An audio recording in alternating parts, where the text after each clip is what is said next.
Those are all the pills you take in one day? 111, because that's where the data led me. This is how you don't die. Brian Johnson. The man who spends $2 million a year to slow down his age. He's managed to reverse his biological age already To an 18-year-old. Projected to live to 200. The only objective we have is don't die. I've opted into an algorithm that takes better care of me than I can myself. It sounds overwhelming in the beginning, but trust me on this. So my bedtime is at 8:30. And you had 100% sleep? 4 months straight now. What about hanky-panky? Not after 8:30. Alcohol? 3 ounces every morning with breakfast. For breakfast?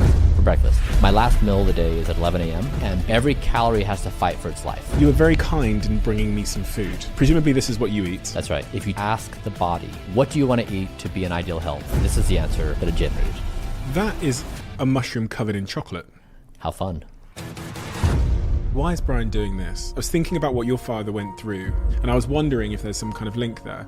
It was always on my mind. I mean, he's in pain, and he's stuck, and he can't overcome this terrible thing that's ruining his life. You know, like...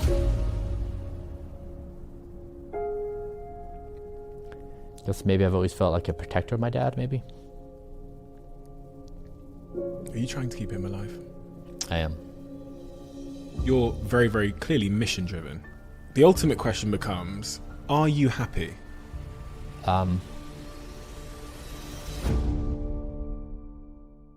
Before this episode starts, I have a small favour to ask from you. 2 months ago, 74% of people that watch this channel didn't subscribe. We're now down to 69%. My goal is 50%. So if you've ever liked any of the videos we've posted, if you like this channel, can you do me a quick favour and hit the subscribe button? It helps this channel more than you know, and the bigger the channel gets, as you've seen, the bigger the guests get. Thank you and enjoy this episode.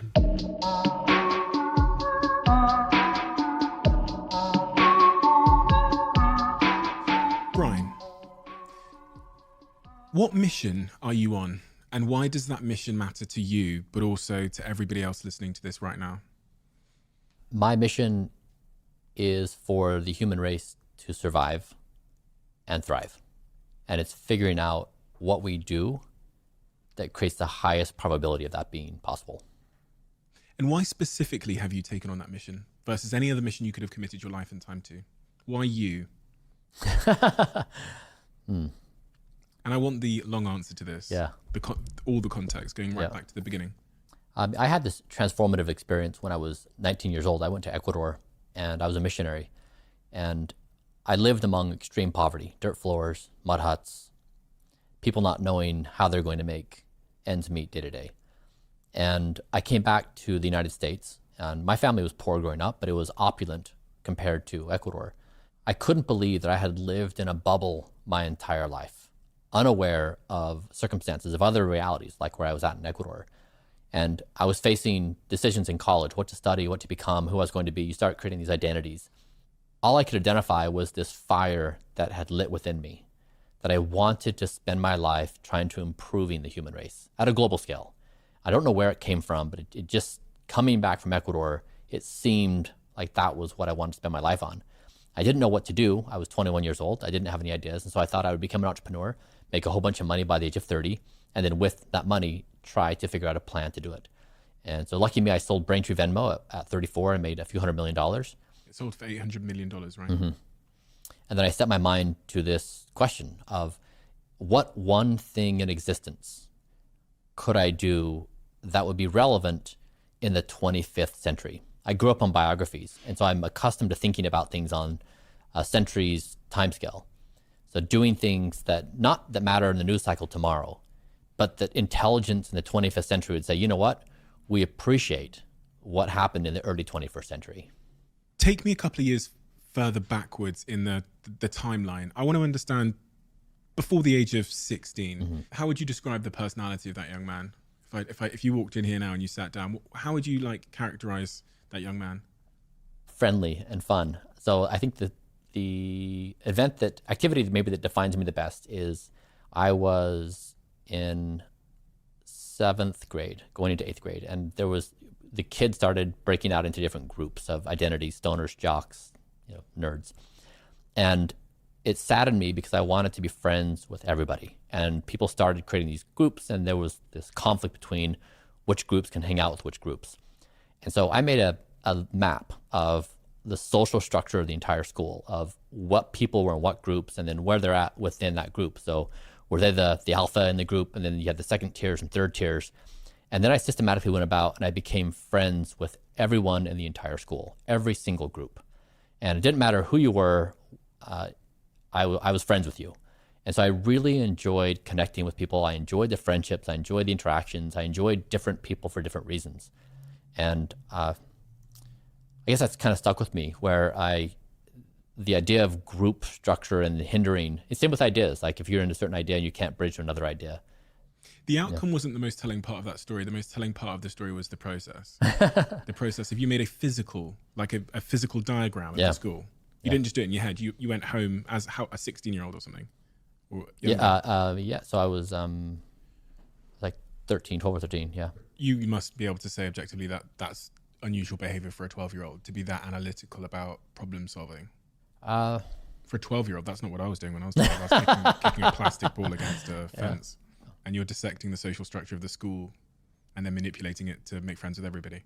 Yeah, that's how information presents itself. Like when I meet somebody, like in the movie A Beautiful Mind with John Nash, who did Equilibrium, Nash Equilibrium, there's a scene where you go into his garage and he has this big wall and it has like pictures and then it has pins and it has threads, everything connected. It's like this madman's wall. That's how my mind understands information, is when I meet somebody or look at a given problem, I instantaneously go to creating a map of all information, of like what are the centerpieces, what's connecting to what, how's it structured, what's the dimensions of it. And so even if I meet someone new and they tell me a story, like, I was at the coffee shop and, like what details do they include in this conversation? What is their assessment of the person they're telling me about? What about the reaction of other people? What elements do they identify? And that then enables me to create this structure of their mind and how they package the information. And so my mind just naturally hangs on to every single word and creates a scaffolding of how the person understands reality. That sounds exhausting to someone whose mind does not work in that way. It's exhilarating. So at 19 years old, you go off on this Mormon mission to Ecuador. This ultimately culminates in it challenging your faith. Happened to me at the same age, in fact. I was very religious when I was younger, and then 18, 19 years old, that all starts to fall apart. What was your process like? It was torture. And I'm not sure what religion you were in. Christianity or whatever, yeah. Yeah, okay, yeah. This was not a whatever thing for me. Yeah. Like, when you're raised Mormon, it is your singular reality and identity of existence. It's not like you're casually involved. It's everything you are as a human. And so when you are, like when you're born into it and then force-fed that, and your entire community is built upon that, it creates structures in your mind that you're not even aware of. And so as I began breaking from it, I would rationally be able to walk to the conclusion and say, logically, I don't understand the situation, but then emotionally, the brain was like, hold tight, like we feel the following things, we can't quite structure in a logical format. And it creates this bizarre conundrum in the brain. And so I had that difficulty. Then that got caught up in my depression, where in my early 20s, I got into this chronic depression where the brain was like, life is awful. Everything is hopeless. Life is not worth living. You should kill yourself. And so in that moment, I learned that I could observe my brain dropping these thoughts on me, and that I wasn't my thoughts. Like the depression was speaking, but it wasn't me. And when I learned that, I thought, wait a second, if I am observing depression in action here, what can I trust from my brain in the first place? So when a thought drops in my awareness, where did that come from? And can I trust it? Under what circumstances? And then I realized if my brain is doing this to me, other brains are doing this to other people, how can I trust their brains? And so it's just like this authority collapse where in religion, all the people who I had trusted to tell me, to give me wise advice about life, that fell apart. My brain fell apart. Other people's brains fell apart. And I began arriving to this observation, who in reality can I trust and under what circumstances? And that really kickstarted the process of me trying to reconstruct my reality in a way that I felt was stable versus like ping-ponging around to like this wild emotion and this random thought from my brain. How long did your depression last and when did it start? Age 24, I remember I was in the parking lot one day with my brother. We were working on a startup, and something just broke in my brain. I remember telling him, like, hey, like, something just happened. I feel it. It's weird. And he was like, just power through it. And I'm like, okay. But I physically felt something happen one day. And then I just got in this funk for 10 years and I couldn't get out of it. 10 years? Mm. And what did that funk look like practically day to day or week by week? It was, there was like all these different layers of problems. So I was married. We had our first baby at the age of 25. So I've got a baby at home. I'm not sleeping. We're taking care of the first one. Then I'm building startups on top of that. And then I'm also working my way out of Mormonism. But then that's a conflict because my wife is, also Mormonism, and the kid, like the communities around us and all my entire world is this community. And so then we don't have any money to pay our bills 'cause I'm in a startup. I'm trying to figure out how to deal with the religion thing, trying to keep my marriage together. It just creates this disaster of a circumstance where I just am paralyzed and stuck in the depression, in the relationship, in the religion, not sleeping, depressed, trying to survive in a startup world. And that was kind of my state for about 10 years, trying to navigate all those competing complexities. When you look back and you diagnose the factors that caused that depression, is it that pressure from all different sides that you think caused the depression? I do. And so during that 10 years, I pursued solving my depression with equal rigor as I have anything else. I tried everything known to humans to solve depression. Nothing worked. The thing that worked is my relationship ended and I left the Mormon church. And it just lifted. And that was the most remarkable experience of my life. I just thought it was like this permanent state I couldn't exit. But those two modifications just lifted the cloud. And what did that teach you about the nature of your depression? I was paralyzed. And those decisions felt unthinkable to me. Even though I could logically conclude this religion was not something I was going to follow and the relationship wasn't working out, the idea of becoming a divorced father and being in that circumstance, the idea of leaving my entire community, of going out and staking out a new existential reality, it paralyzed me. And I couldn't get over the idea that it would be better on the other side. And once I got myself there, that it's actually better for the kids, that was the key thing for me. Is there was one experience, I was in Turkey with some friends late at night, and it snapped in my brain, the kids are better off with these decisions. And that's all I needed. And then the next day I put everything into motion. And why did that matter to you so much, do you think? I suppose that for whatever reason, I have been an intensely devoted father. Like, I care deeply about being there for my children. For whatever reason? Yeah, I mean, I don't know why. Like, maybe it's part of my identity. Maybe I'm trying to compensate for something. I don't know. But I invested very, very heavily into my children. And the idea of being a divorced father, with like some kind of split custody situation, with some kind of weird thing between mom and me, and like, that whole thing, I couldn't sign up for it. And so I stayed in the bad relationship. I stayed in the religion, thinking that my kids were better off because of it. And they weren't. Somewhat links to your own childhood, doesn't it? Where your parents separated when you were super young. Yeah, like so much is going on in my mind when I'm 3 years old and my dad is no longer present. And then my mom's remarried at 8. My father goes through a bunch of problems. And like, I remember my father, I give credit to my father for owning up to his life. I remember I knew my father was on drugs at the age like 7 or 8. And I would call him when I knew he was high. I'd say, hey, Dad, like, how's it going? And, I just knew it. I'd write him letters, and like he, we just worked through it together. But it was always on my mind. Makes you visibly emotional to say that. Yeah. Why? I mean, he's in pain, and he's stuck, and he can't overcome this terrible thing that's ruining his life, and he's not a father to me. And he can't pick me up when he says he's going to pick me up, and he can't do the things he wants to do. So it steals life from him, and it steals life from me, and it's something that dominated his life for a long time. You make that decision to separate and to leave the community of Mormonism. What's life like from then onwards? So it was, I sold Braintree.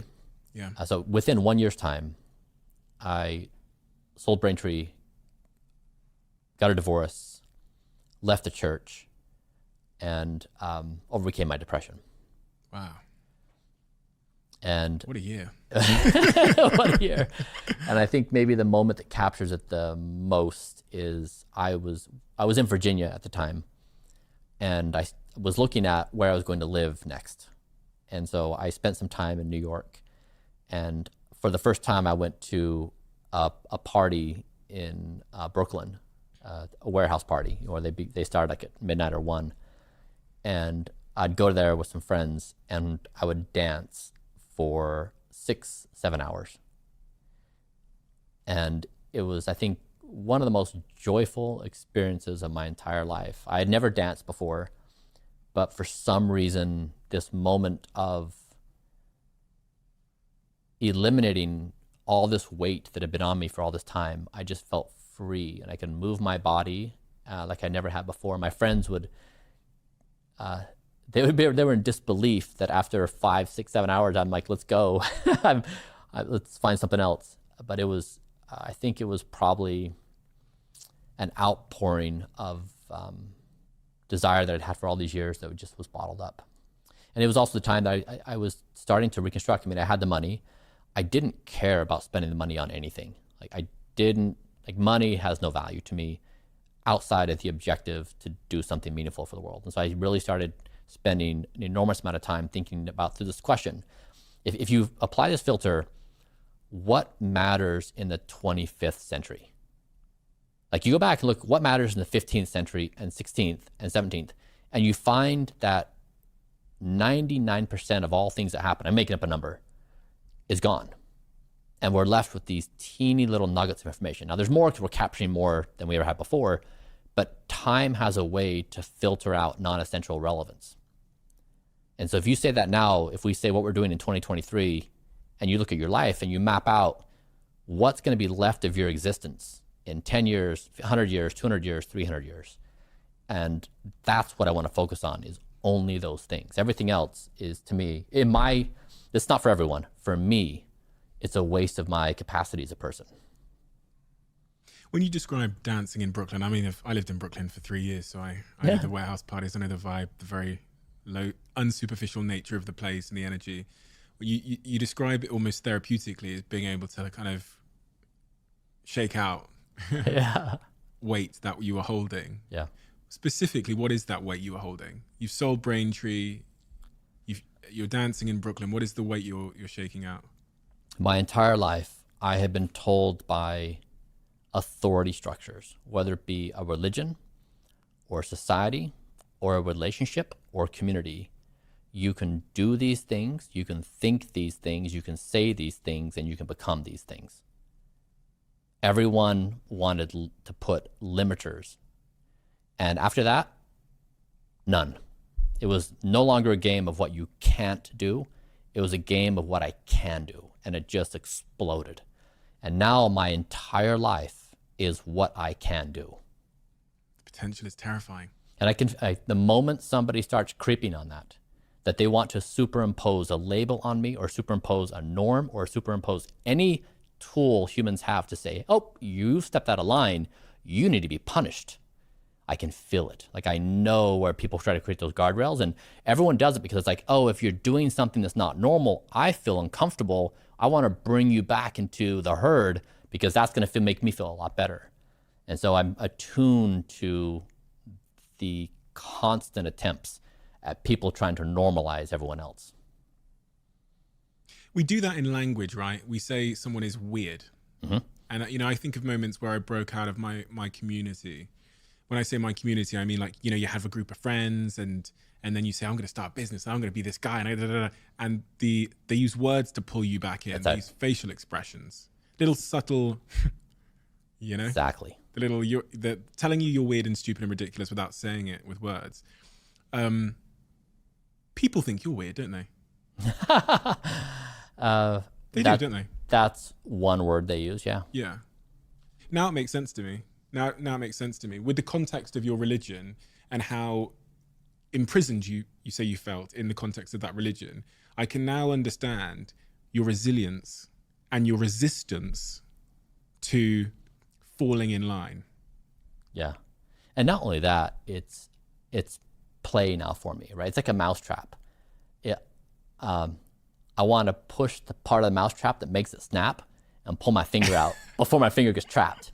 And it's just like this whole little thing is a set of mousetraps. I'm like, this one today. And then like by doing that, you really get a feel for all these invisible layers we have in society. So what you just said is I loved your comment. It's just like the smallest facial feature and audio captures the whole thing, right? Like, I disapprove of your behavior, of your thought process. If you do this, I'm going to penalize you by not offering you my friendship and approval. And you put it in the penalty box. And it's like half of a second of a gesture, but it collapses the entirety on your shoulders where you're like, oh man, I don't want to be part of the out group. I want to be part of the group. I wonder how much potential is trapped behind those little facial expressions and that little social conformity pressure.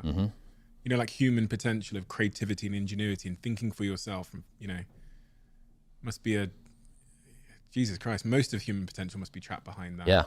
So this is the thing. This is what I'm saying. When you build this wall and you have images, you have strings attached to each one, you're trying to scaffold, like, how is information scaffolded? You can use this, you can poke a system and get the response back and then fill in the contours. Like, oh, like this is what people think and feel in this moment of what the norms are. Because otherwise they're invisible. So that's why when someone tells you a story about their behavior at the coffee shop and how some person was rude to someone or whatever, they're revealing to them, to everyone else in the conversation, all the norm structures they have. And so if you listen carefully, you understand how they have scaffolded information, what norms they've accepted, which things are rejecting, and where they play in that hierarchy. Are there any correlations between the most successful people you've met or happy people you've met and their ability to embody and take on these social constructs? Do you see what I'm saying? Yeah.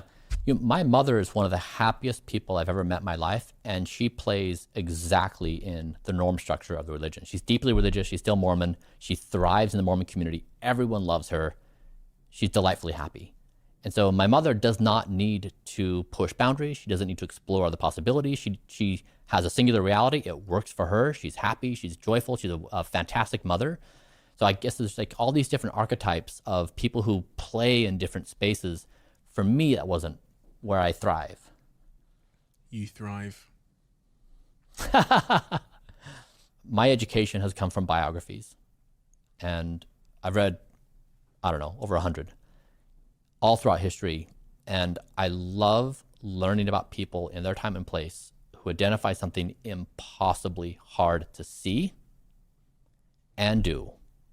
And they did both. And when you do that, the algorithm of human behavior is so predictable, of defiance and hate and vitriol. Like, it just goes through the same cycle every single time. And so I have all these models in my mind of people who've done these things. And so I know when I do this myself, I know what models to anticipate. I know how that naturally winds its way through society. And also how to fingerprint what things are inevitable. So you find a given thing, you say, what are the characteristics around this idea or invention or whatever? And then once you have it, you know its societal adoption is inevitable. It does not matter what humans say. It doesn't matter if they revolt, doesn't matter if they bring the pitchforks out, doesn't matter. It's going to find its way through, push all the way through humanity. And that's the thing is, what are the ideas you can't see, what characteristics they have, and will they become inevitable? And do you consider yourself to be an instigator of new ideas? If I were to make a whimsical and flimsy statement, I would say I was born to introduce these new ideas into society. And what is that new idea? It's that in the 21st century, the only objective we have is don't die. Don't die. It's that simple. But we're all gonna die, no? You don't think so? This is the thing. So this is why it sounds silly. Because I was told everybody dies. The only thing inevitable in life is death. We were driving past a graveyard the other day, and I pointed and said, "Great business that," because I think it wasn't a graveyard. It was a like a funeral home, and I was like, great business. Yeah. They'll never have a customer shortage. Yeah. Okay, so let's think about the structure of why that statement may be the rallying cry for the 21st century. Those two words.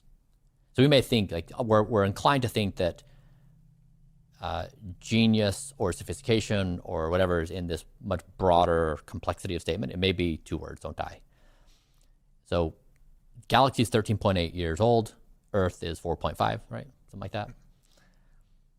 We're baby steps away from creating superintelligence.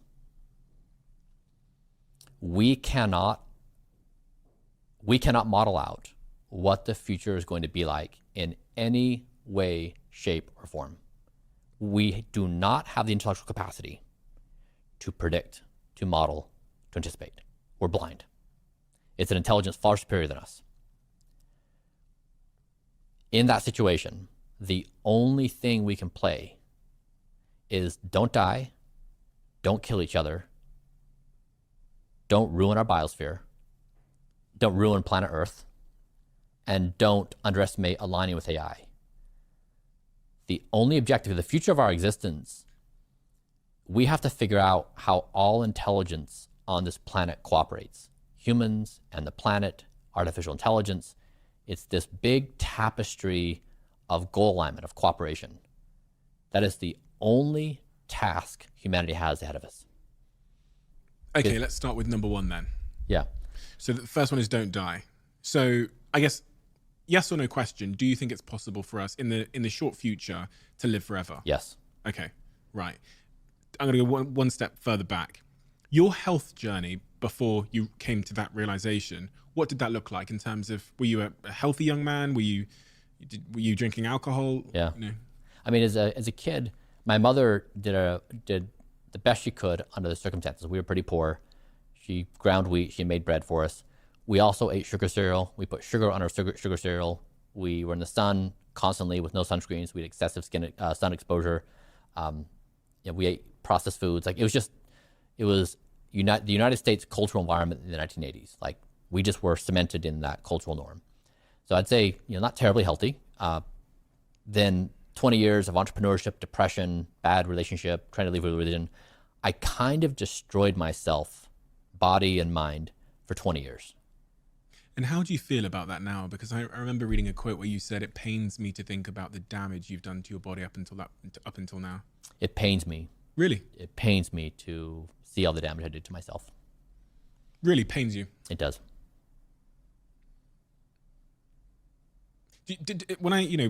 That's a phrase, right? But is there reality to that pain?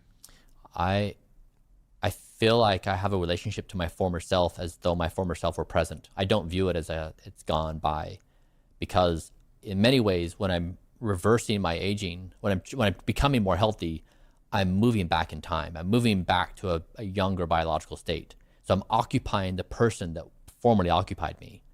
And so I have this relationship with time that is atypical, where typically I would normally say like, well, that's just happened and now I just have to go forward. But given where the science and technology is at, I do believe we can travel back in time. Now it's, Blueprint is showing the possibilities. We're not there yet on doing these dramatic things, but I think it's coming. And so, yeah, I literally feel pain because I'm moving into that space. You feel pain because you're moving into that space. Okay, yeah, that is, most of us consider the past to be gone. Exactly. I don't. I feel like it's recoverable and that I experience it. So take me forward from that point then. I want to know when things started to change in terms of your health perspective and this do not die. Yeah. Well, I started taking care of myself after I sold Braintree and the divorce and all that kind of stuff. I started paying attention to my health more so than I ever had in my entire life. And it came back to this question, what one thing do I do in existence that would be meaningful? Not 5 things or 6 things, like one thing that matters in the 25th century.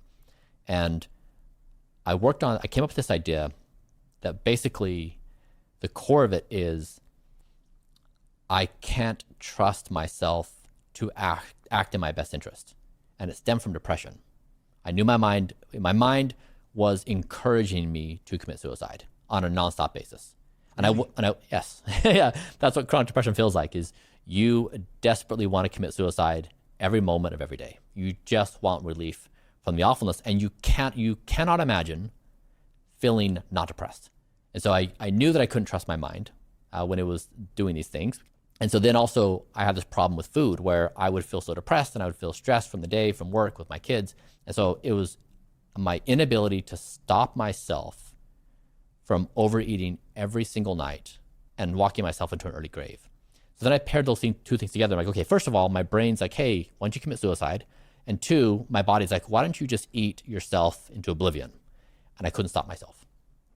And I thought, this is really weird that we humans are the most intelligent species on the planet, yet I'm doing these behaviors that are not in my best interest. This is really weird, and I can't stop it. I'm totally helpless in doing it.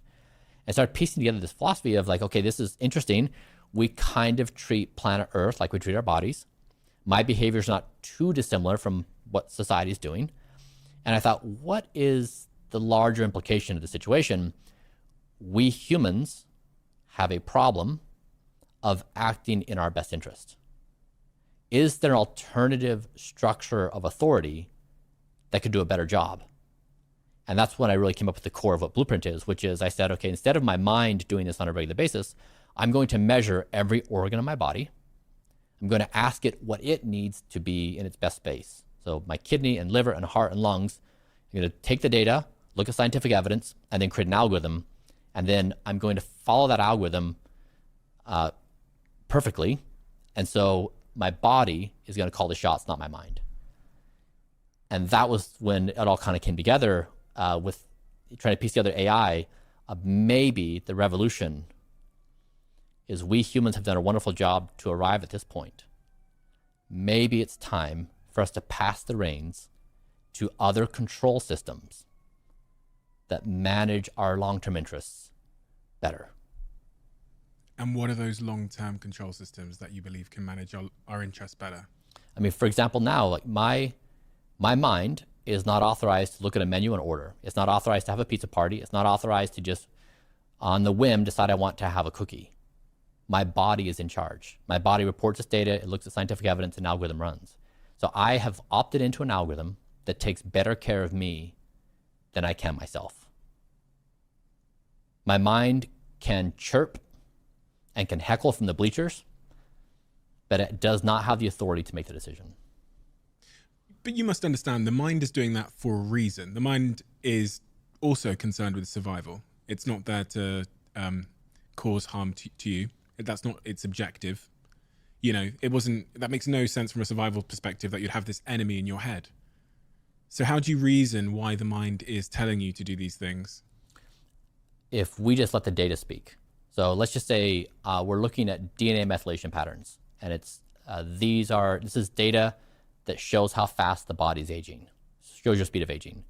So I take my former self and say, what does the data show? How fast am I aging, and how fast is disease progressing, and what's my likelihood of dying, then and now?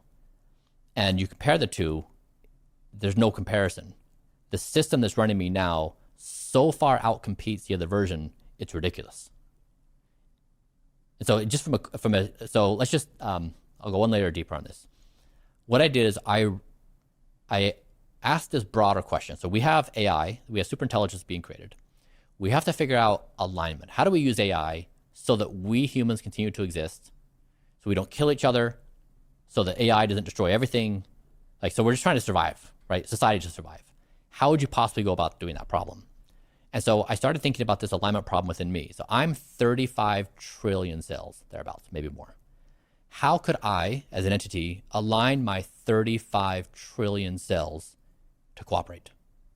And we're trying to do that with society, right? You're trying to get this huge number of things to cooperate.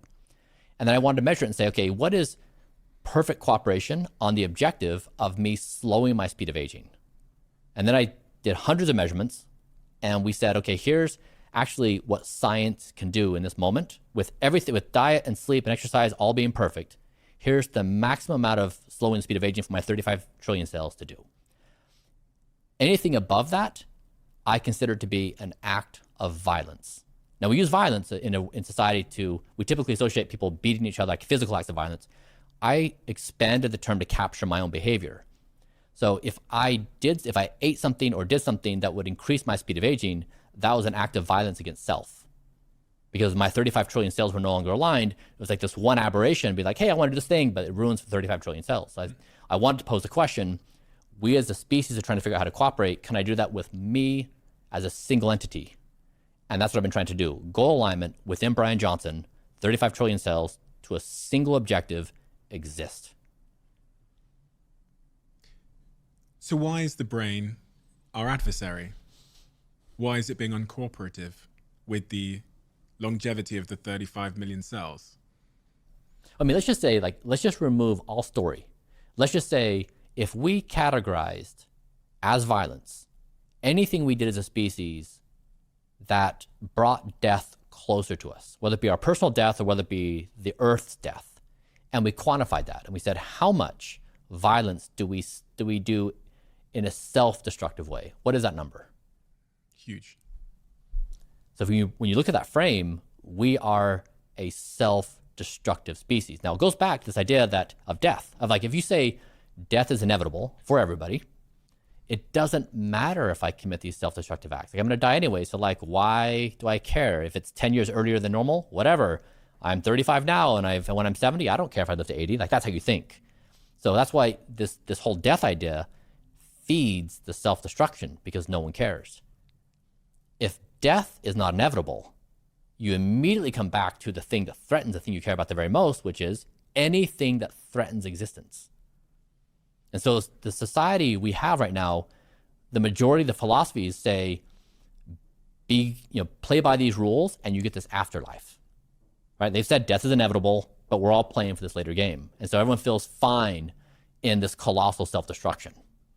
If you take that away and then you say you can live in this life, it's an entirely different game. And that's why the 21st century, the singular revolution could be don't die, because it flips the philosophical structure of society on its head.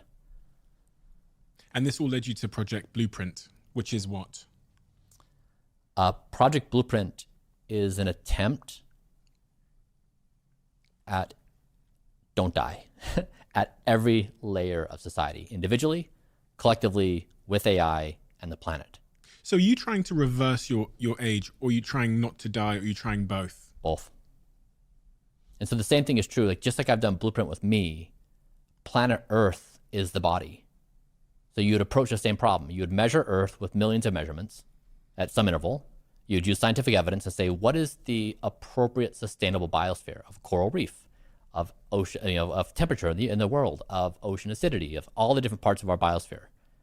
And you apply the scientific evidence, and that creates the closed loop system to say, this is how you don't die. Okay, so let's focusing again on do not die, which was actually one of the only rule of my first company. Now it feels like it has new meaning. We wrote it on the wall when we first moved into the office. We just wrote one rule here, and we just wrote do not die. That's great. We said it as a joke, but maybe you were onto something. Yeah, I was ahead of my time. Yeah.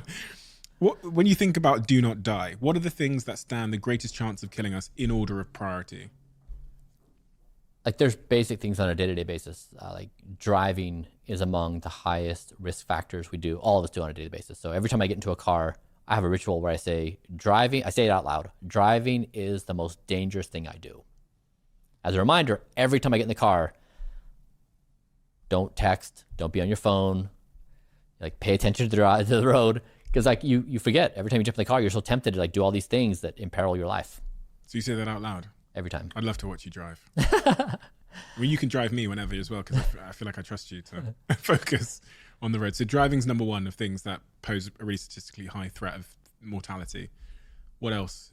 Yeah, I mean, so people have built nice statistical models that show like risk of death, like insurance companies, of course, like they do that. I'm really after the cultural norms. Yeah. That we have built a society addicted to addiction. We're all addicted. So you just think about this from a 25th century perspective. You put a human like us in an environment and you encircle them with dozens of fast food chains, dozens of stores selling sugary drinks, of junk food, of porn, of infinite scroll, of Netflix binging, alcohol, smoking, gambling, nicotine, right? Like you Masturbation. not, yeah, like there you go. Like your list is, and then you say like, okay, human, on your own, with your own willpower, resist this. And then around them, you've got the power of our godlike powers pointing at the individual with the only objective is to getting the person addicted to their thing, their app, their food, their show, their whatever. Everything's pointing to the individual. And the individual's like, I'm overwhelmed. I can't sleep. Like I don't feel well. I can't exercise. I don't have any time. We're just sick as a society. And it's because we've structurally built this around this. Yeah, I mean, it's kind of a disaster for us in the moment where we're trying to muster up soberness of thought of how do we navigate these simultaneous existential risks we face? How do we not destroy our biosphere? How do we align with AI? How do we humans not engage in nuclear war or biowarfare or whatever? It's we have really serious challenges to solve, and we're all impaired. It makes you have a great deal of empathy for the human experience when you frame it as we've taken a human being, baby is born, and then we surround them with fast food chains and sugar and all of these things that are highly, highly addictive. And then we say to them, be healthy, do your best. Yeah. Don't kill yourself and, Yeah. good luck. Good luck.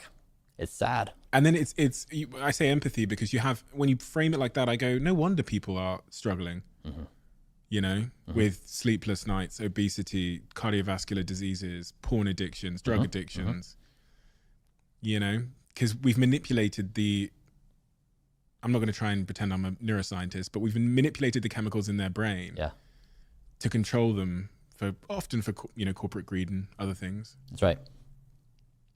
You mentioned sleep, and you point at this as being really foundational to health.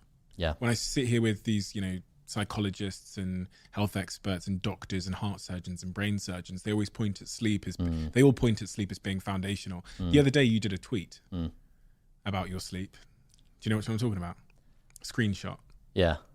I think it was Whoop, right? Yeah, that's right. And it showed that you'd had 100% sleep for 6 months straight. 4 months straight now. 4 months straight. Yeah, 99%. So yes, 100% for 4 months, 99% for the other 2 months. I'm going for a 6 month, 100% streak. Why is sleep so important? Because you cite it in your work as being one of the most foundational things. I think you actually called it the most important in one interview. Yeah. I mean, if you and I were going to make a list of like the things that are most influential in our lives in how we think about and feel about life, I would put number one as sleep. Nothing changes my conscious existence more than a poor night's sleep or a good night's sleep. I agree. I've become incredibly obsessed with my sleep. Some people's obsessions, they become a little bit unhealthy, but mine, I think, is healthy because it's certainly moved my life forward in every metric or area that I care about. Let's go in on sleep then. So what do you do to achieve this month-over-month perfect sleep? Because when I saw that, I thought, oh my fucking God, I use Whoop as well, as you can see. And if I contrast your data to mine, some nights I'm having like 24% recovery, 50% recovery. If I go to a hotel room, then it's even worse. When I flew out here to LA, I had the first 3 days, my sleep was awful. The fourth day, it was fine. What are you doing? Yeah. I'm so glad you have that shared experience. For those who do try to track it, and even those with Whoop, many don't realize how hard it is. The most important thing is I've built my life around sleep. Now that is the exact opposite of cultural norms, where sleep is the thing that gets pushed around. So if you want to go out with friends, delay your bedtime. If you need to finish a work project or a school project, if you want to hang out and watch your new show just dropped, you want to watch a few episodes, we push sleep around from our earliest of days. Like it's always the thing that can be compromised. And I made a rule that sleep happens every single night at the same time, no exceptions ever. I mean, that must come at a cost. It does come at a cost. What is the cost? I mean, that cost is substantially less now because I've made the hard decisions. And so it's no longer, Getting there is hard, but once you do that and it's the norm, it becomes much easier. You just have to make the life changes. So that's the first big one. Then I did like a bunch of small things. Like for example, my last meal of the day is at 11 a.m. Sorry, what? Your last meal of the day is at 11 a.m.? Yeah, so I eat between 6 a.m. and 11 a.m. Okay. And so then by the time I go to bed at 8:30, I've got, 8+ hours of digestion. So I sleep best on an empty stomach.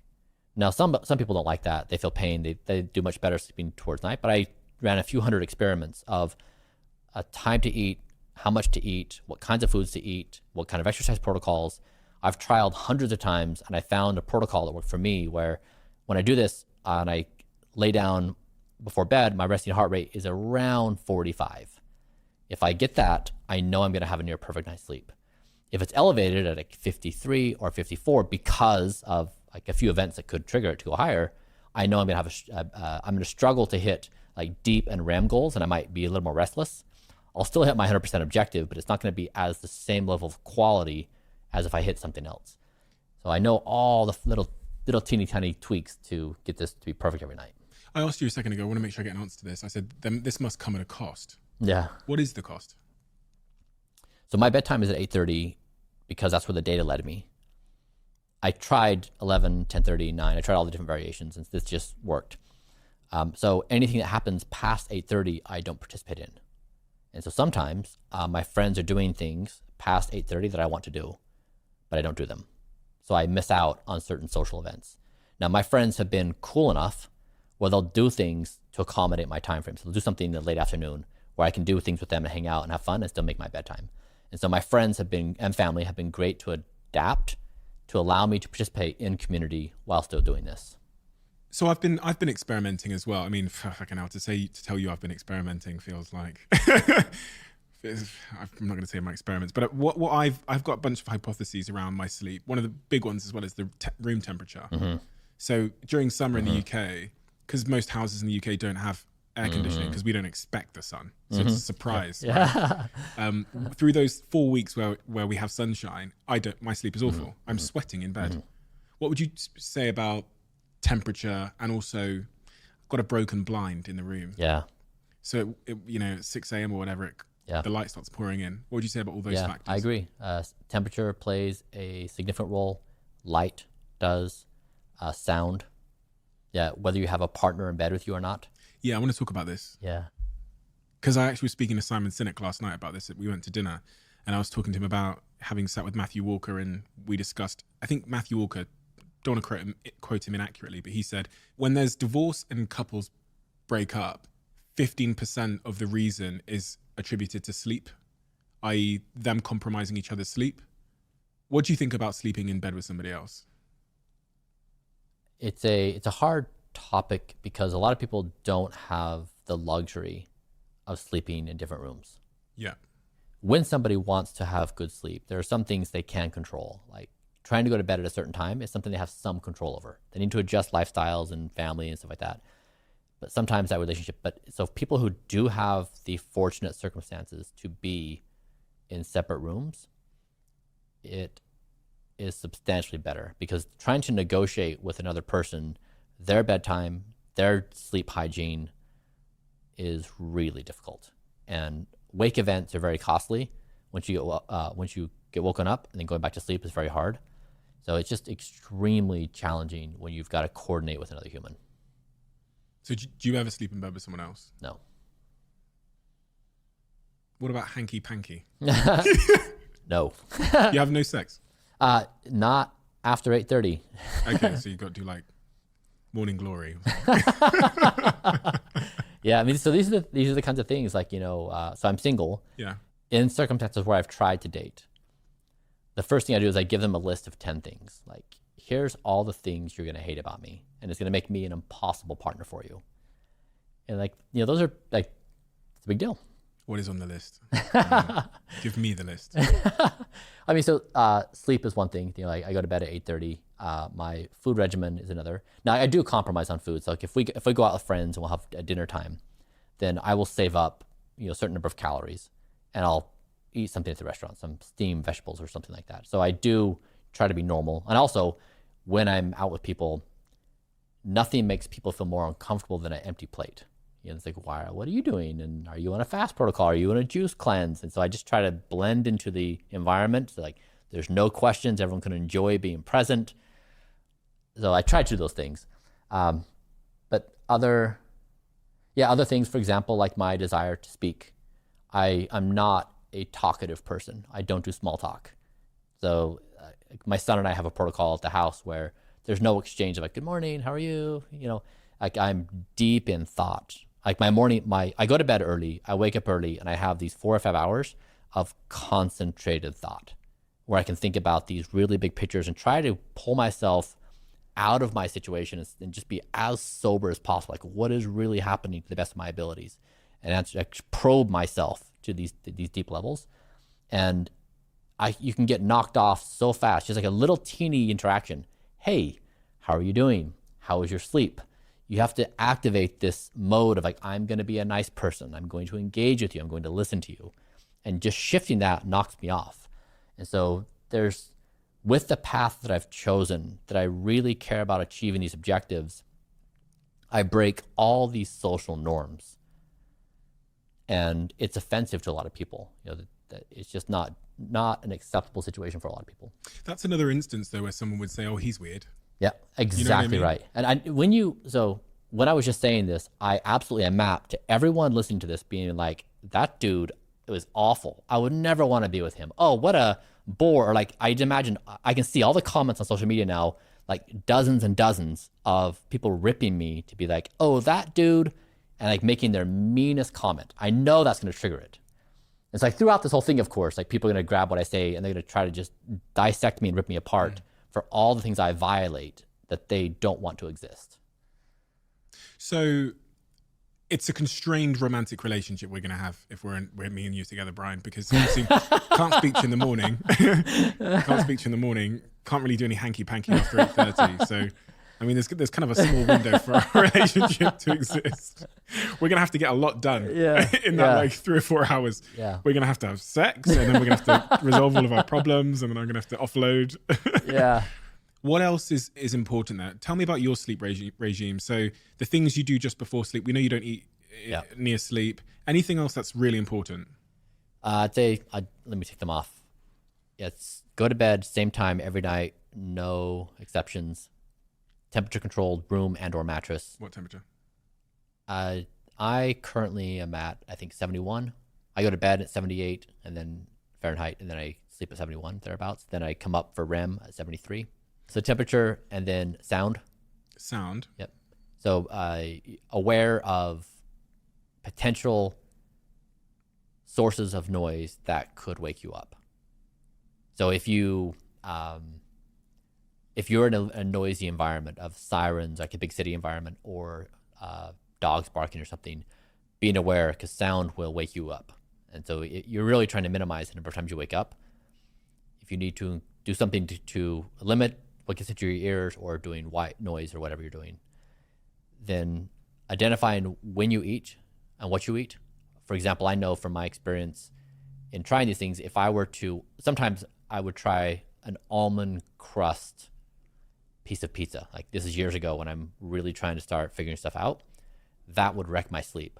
Flour of any type wrecks my sleep. It elevates my resting heart rate into the high 50s, and I know I'm going to have about 50% less deep sleep. And it's all these little teeny tiny understandings of how a particular kind of food is guaranteed to wreck my sleep, or even 3 ounces of red wine anytime after noon, guaranteed to devastate my deep sleep. And so understanding how food intake affects that. And then I know I try to have an hour wind down time every night.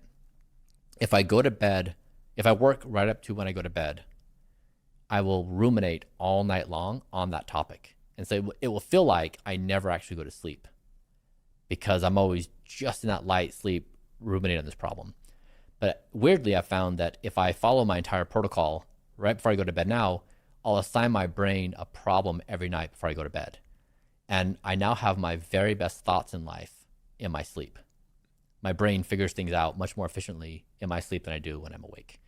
So now it's become an asset to me versus before. It was just a terrible experience. And if I, sometimes I've got to be honest, sometimes I have snacks before bed, we're amongst friends here, I can be honest. Sometimes, sometimes it just gets, because I feel that, because I work quite late into the night, and then it get to 9 or 10 p.m. and I'll be sat there thinking, I've not eaten yet and I've got this pain in my stomach. So just going to bed with the pain in my stomach feels quite difficult. So I'll just, order something on one of these little apps. Yeah, I do. Don't tell anybody because, but then I eat it, and you're right, 10 seconds, it feels great. And then after that, I feel like crap. Yeah, you have to pay the price the whole next day. Is there anything that you can eat later in the day, or you can eat at dinner time, that has a smaller negative adverse consequence in your sleep? Is it just like vegetables and stuff without Vegetables sugar? are fine. Vegetables are fine. And this is for me. I need to clarify, what I do is for me. Other people thrive on other things. So this is just a data point people can use in their mind, that you fine tune all these different things. But I think the data is interesting. I've never seen anyone with a 4-month streak of perfect sleep. I'm in the 99.6 percentile of recovery too. So it's not just my sleep quality, which people often say, oh, you can just gain that, not a big deal. People who know really know that's not true. But then also optimizing for your HRV and your respiration rate. My recovery is also 99.6 percentile. So I'm hitting all the markers on the highest quality possible performance in sleep. And my body's recovering at the maximum capacity. And so it's good data that I'm not just making stuff up. The data shows I'm potentially best in world on this measurement profile, or among. So it's interesting that it's a reasonable way for someone to contemplate what they might do in their life. Do you think there's anyone better in the world at sleeping than you? Probably. There's probably some people may. I wonder if all the years of ruining myself, if it has a carryover effect. Like I just can't make up entirely for all the things I did. I wonder if that's the case. And I wonder if people who haven't done that naturally sleep better than me, and that I have to try extra hard now because I'm compensating for all the damage I did to myself. I don't know. For those in my certain circumstances, I don't think anyone tries harder at sleep than me. HRV you mentioned there. Why is that important, and what is it? Yeah, it's a heart rate variability, and it's a representation of your nervous system. There's two parts: your parasympathetic nervous system and your autonomic nervous system, and you're trying to basically tether between being chill and being in fight or flight. And so when you're stressed, your body's like, all right, like we're amped up. We've called all the resources to do this job, but you can't be in that high state long. You need to be in a relaxed state as well. So you're trying to bring the parasympathetic nervous system on in time, and to relax the sympathetic nervous system. And so the HRV is a representation of, are you chill or are you stressed? Having a high HRV is better than having a low HRV. I worked very hard at it. It's been one of the hardest markers we've had to move. I had a meaningful increase in my HRV over the past 500 days. I believe in the mid 30s range, and I'm now up in the low 60s on average.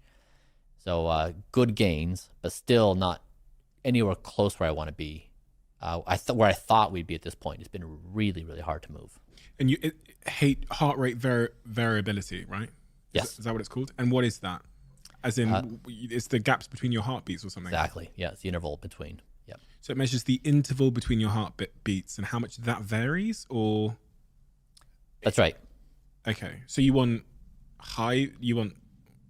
so if my heart rate variability is like 120, I think. Great. It's definitely above 100, depending on, what I've done that day. I'm jealous. Well, yeah. So maybe that's one thing I can teach you about. But what is that? 120 what? I've always wondered. I see it, and I know that high is better. Oh, milliseconds. Yeah. So 120 milliseconds variance between the heartbeats. And there's a whole bunch of ways. If you get into the actual math, you can measure them. You can actually do this calculation a number of different ways. It gets really technical and sophisticated. But the general understanding is you want a higher number. You want a bigger number. You do some things before bedtime to improve your heart rate variability? I do. I've tried several devices. I've used Sensate, which is a vibrational thing on the chest. I've used Pulsetto, which is a vibration on the vagus nerve here. I've used NeuroStim, which is on the left tragus. here. Any of them work? A little bit here and there, none sustain. I mean, given the amount of effort I put into my health and wellness, I would like to think I'd be over 100 in my HRV. I can't. It doesn't move. It's just a really hard marker. I wonder if all the decades where I was depressed out of my mind and really stressed out of everything, if I just ruined myself to degrees that are hard to come back from. So we've been trying to find something more advanced that would do something outside of diet and exercise and routine and sleep. We haven't found it yet. It's crazy that one of the most pivotal moments in my life was when I put my Whoop on, and the founder told me about this, how important that HRV marker is, how much of an indicator it is of overall health. You know, crack on with my life. Had a glass of wine one day. I wake up the next morning. Oh, no. Yeah. And it's flashing red. Yeah. And I click on it and it's like, did you have some alcohol last night? And I'm thinking, oh my God. Yeah. Like genuinely that moment was when I realized that these choices I make, however small I think they might be, especially with alcohol, have my heart notices. And it's saying to me, you're either stressed, you're either sick, or you had some alcohol last night. Yeah. And I thought, I don't like those three things being in a category together. Alcohol. What do you think of it? I used to drink 3 ounces every morning with breakfast. You used to drink 3 ounces of alcohol every morning with breakfast. I enjoyed drinking alcohol. I enjoyed drinking the wine. For breakfast? For breakfast. Because I had to create the longest time period between my sleep to avoid it negatively affecting my sleep. Okay. But then I got rid of it because it was too expensive from a caloric perspective. It was 72 calories for the 3 ounces, and I couldn't fit it in with my calorie budget. So what do you think of it in terms of longevity? I think the science says in moderation is fine. I don't drink it at all ever anymore. And you've only really been following this protocol for a couple of years now, right? Yeah. I mean, I guess I really do understand myself as on a singular mission for intelligent existence to thrive. That is what I am. That is what I'm doing. That's what I'm pursuing. Nothing else matters to me. The ultimate question, I think, you just said all these people are going to say I'm weird or whatever else. There's this ultimate question because you're very, very clearly mission driven, and there's always a cost. Much of what I do here when I meet extraordinary people is to understand the cost. In fact, the reason I started this podcast was because we it's called the Diary of a CEO, is because we see the CEO stuff, but we don't see the diary. That's why it's called what it is. And it started as me just sharing my diary, and I shared everything from masturbation, my mental struggles, everything, my issues with my family. I shared it all to put the cost out there to the world. Cost of my mission, my calling, my pursuit, the thing that was dragging me. The ultimate question becomes, are you happy? Never more so in my entire life. Unquestionably. And what does that mean? I've never felt more fulfilled. I've never felt more stable. I've never felt a more expansive consciousness. I've never felt more free. I've never felt more bold. I've never in my entire life been this alive. And you experienced the antithesis of happiness, right? You experienced, maybe some people would argue that it's something else, but you experienced the bottom of the crevice of depression. You know what that felt like? I do. The voices in your head that were telling you to do things, the unthinkable actions of suicide. What goes on in your head now? What are the same voices saying? It's all play. I've never had more fun. Most of my life has just been a grind. It's like doing the things to achieve the objective because that's what the societal role play says to do. And that what I'm doing now, I'm not doing this for anyone's expectations. I'm not doing this to achieve anyone's acceptance. This is the game I've selected to play. I don't care what anyone says about it, sincerely. I just feel free. When was your last dark day? It was about something I can't yet talk about. I wish I could. I will be able to soon. Okay, I respect that. Yeah, but like, I guess it's like my answer is like genuine. In time, this will be a good story. But outside of that, Yeah. what are the things that are there things that get you down these Yeah, days? I was recently I was pretty bothered. The hate that comes my way is energizing to me. It's thrilling. When my father did something with me publicly with his plasma transfusions, the internet kind of had their way with him, you know, making fun of him and saying rude things and mean things. That really got to me. Like, hurl it my way, cool. But my father was courageous enough to do this thing publicly and put himself out there.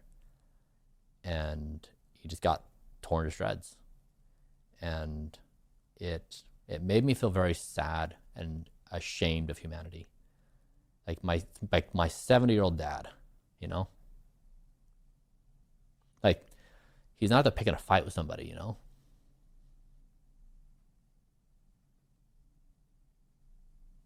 Why does that hurt so much? I don't know. Guess maybe I've always felt like a protector of my dad, maybe. Why?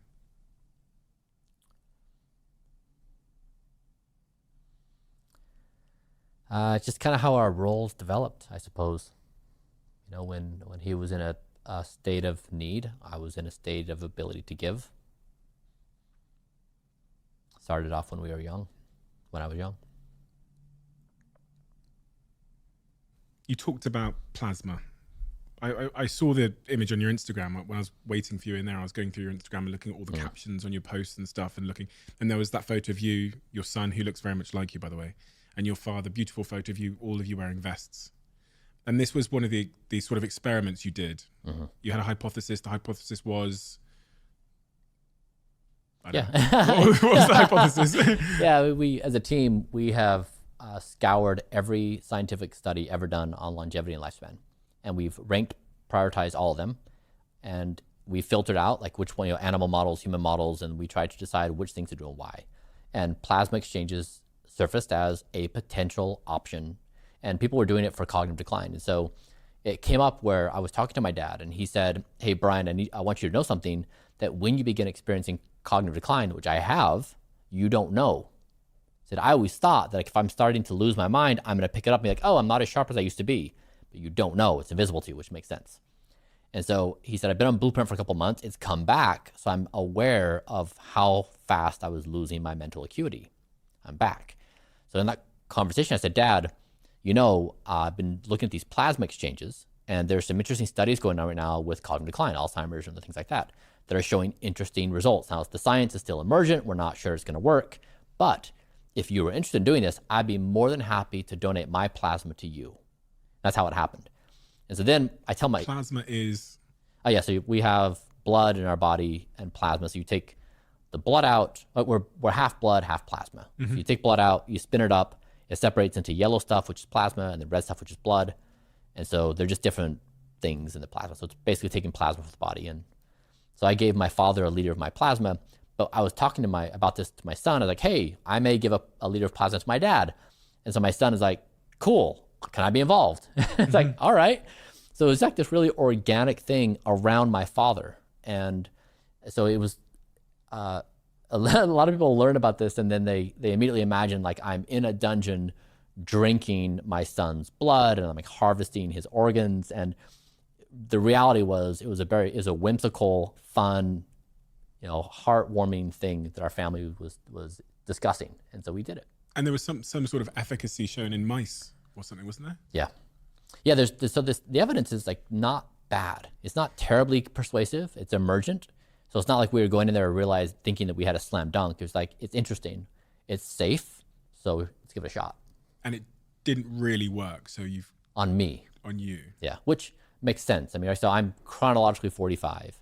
Many of my phenotypic markers are in their 20s. Right, of course. So my donor was 19. And so it makes sense, the age differential, given I'm so tuned, it would make sense that you wouldn't see a big change. But for my father, maybe, because there's a much bigger difference between his health status and my status and a different age range too. Was there a difference in your father, or did you not measure? We're still waiting for the results. Ah, okay. Yeah, his subjective reporting was that he felt phenomenal, but we really want to see the data. And you also need to probably do more of these, right? One is not enough. You probably need to do it successively. So it ended up being, even though we approached it as my father's cognitive decline and we were looking at it through a medical perspective, it ended up being a family bonding experience where my father left the church when I was young. He was ostracized. I left the church. I was ostracized by my children and their family.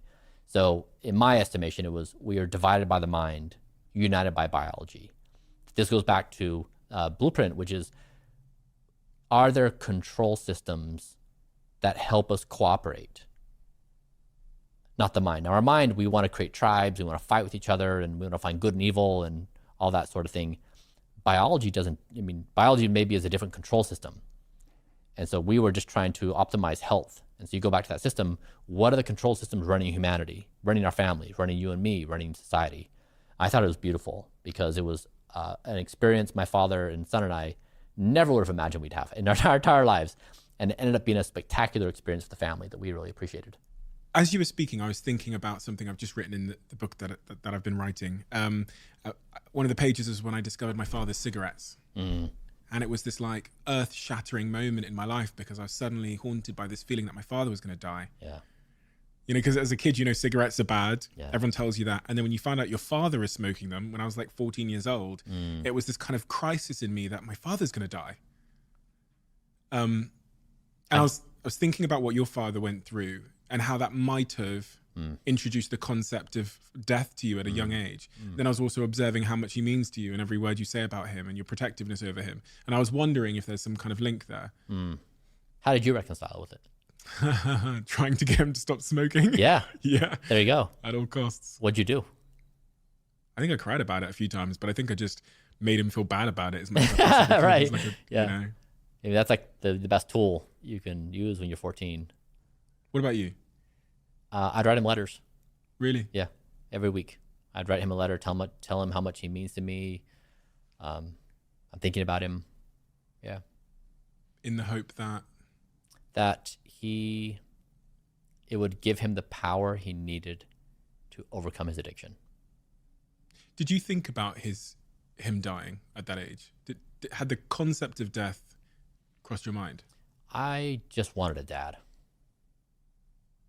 Yeah, I wanted him to be a part of my life. That explains why being a dad matters so much to you now. Probably, yeah. I noticed there's something on the chair over there, and I'm actually starving. It's just gone 4 o'clock, and I haven't eaten today. But you were very kind in bringing me some food, so I want to talk about food. Jack, could you bring me the food, please? And you can tell me what you've brought me to eat. Presumably this is what you eat. That's right. Good. Thank you. Okay, so you've brought me a meal today. I did. Just for anyone that's looking, I'll try and tilt it up so people can see. If anyone's watching on YouTube or Spotify where you can get the video, you can see what's in these bowls. And you've brought me 2 little buckets of pills here. And there's a drink here. What is this food? This is the answer. If you ask the body, what do you want to eat to be in ideal health? This is the answer that it generated. So this is not to say that is the only food you could eat. It is a version where you could eat. And so my daily caloric intake is 2,250 calories a day. Mm-hmm. Every calorie has to fight for its life. There's not a single calorie in my entire life protocol that exists for any reason other than serving an objective in the body. So dish number 1 is called Super Veggie. It's broccoli, cauliflower, black lentils, garlic, ginger, hemp seeds. And over a month, if you were to do this with me, you would eat around 70 pounds of vegetables per month. 70 pounds of vegetables per month. Wow. Wow. And I think we also have in there extra virgin olive oil and chocolate. Yeah, I can taste like cacao, like dark chocolate. So I pair the chocolate in here. It's an unexpected pairing the way we think about this is you could say chocolate is good for you, which might lead you to eat a Snickers bar. The more precise way of thinking about it is you want dark chocolate, undutched, tests for heavy metals, and has a high polyphenol count. If you don't do all 5 layers to qualify the value of the chocolate, you have an inferior chocolate nutritional value for your body. So everything we do at Blueprint uses that frame of reference of understanding everything a full stack way of how do you serve the body's objectives in the maximal way. That is a mushroom covered in chocolate. How fun. So interesting. Yeah, those are maitake mushrooms. Maitake mushrooms. This is a normal broccoli, isn't it? That's right. You didn't put anything on it? No. No salt? I use potassium chloride, no salt. And we've got some broccoli in there. So is that dish explained? That's explained.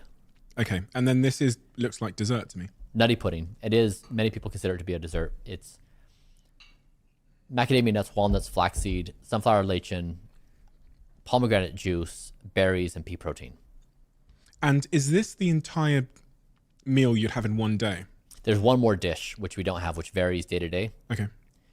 But this is really it. I have 3 tablespoons of extra virgin olive oil. One's in here. Then I have an avocado and a 3rd meal a day. And this drink here that you've given me, make sure you stir that up. Okay. That's the Green Giant. So the way that it works is I'll wake up in the morning. First thing I'll do is drink the Green Giant, take 60 pills, work out for an hour, then eat super veggie, wait for an hour, eat nutty pudding, wait for one more hour and eat my 3rd meal of the day. And then I'm finished for the day. How many pills will you take in one day? Currently 111. Wow. And you take 60 of them in the morning? That's right. Wow. That's an interesting taste. I've got to say, it doesn't taste amazing. You know, it's not like something I'd find in a juice bar or something. Right. There's a little bit of a aftertaste to it that's not fantastic. And I mean, I like vegetables, so I like most of this stuff. The chocolate, I think, is a bit of a spanner in the works because it's not like a chocolate that you'd get. It's not milk chocolate or a Mars bar. That's right. Right? It's a very, very dark, bitter taste, which is a strange thing to add to a mushroom. Yeah. You could also put the dark chocolate in the nutty pudding, or you could have it independently. I find it's fun because it's a new experience for people to try. So it's really an optional thing. Oh, this is nice. This nutty pudding is really nice. That's really nice. That's really, really nice. So what are your principles for eating then? You talked about calorific restriction.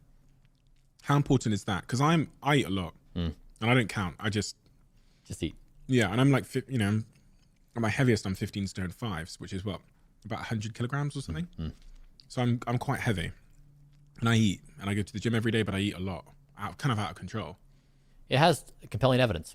Caloric restriction has compelling evidence that it's one of the most effective longevity interventions that can be done. And what are your sort of wider nutritional principles that people can very easily introduce into their lives? I had this experience where I learned how to fly an airplane. I became a pilot, and we get up at altitude, and I would use my hands and try to fly the airplane. And I'd go left, right, up, down. I'd try to be perfectly on the attitude indicator of maintaining exactly the altitude which I was pegged at and the direction.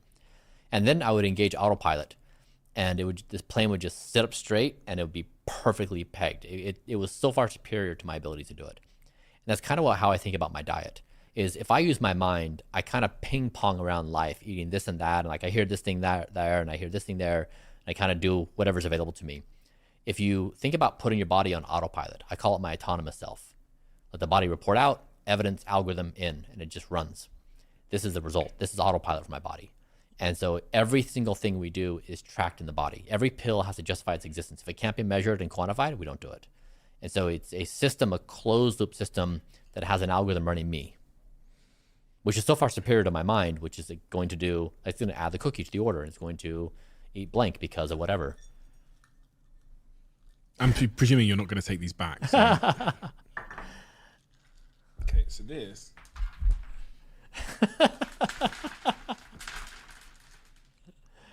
Those are all the pills you take in one day. That's right. 120 odd pills in a day, almost. Yeah, 111, yeah. That big one right there, Can you see that guy right there? This one here. Yeah.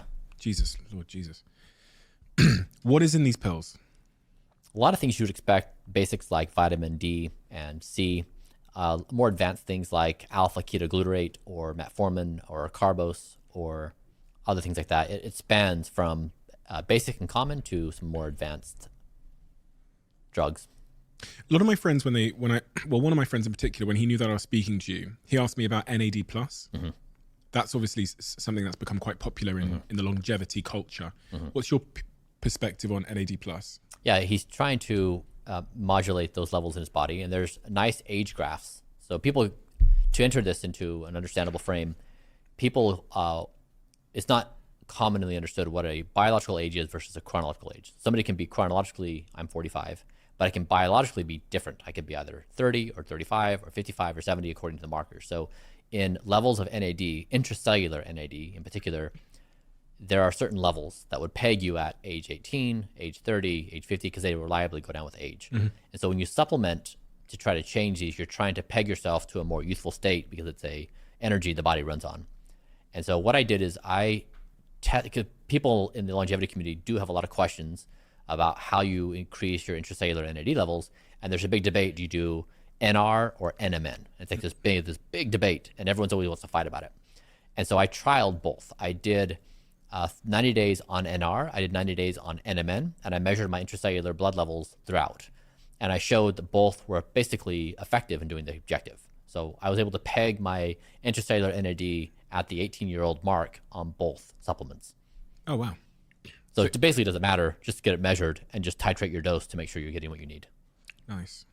And I really want to make sure, because I feel like if I'm never going to, meet someone who I feel like is so well versed in how the things I put in my mouth have an impact on my biological age. So what advice would you give to me about, say that you could, I'm a blank canvas and I'm going to believe everything you say. My objective is to increase my health span and to not age poorly. Yeah. What would you say about the things that I put in my mouth? Give me some rules.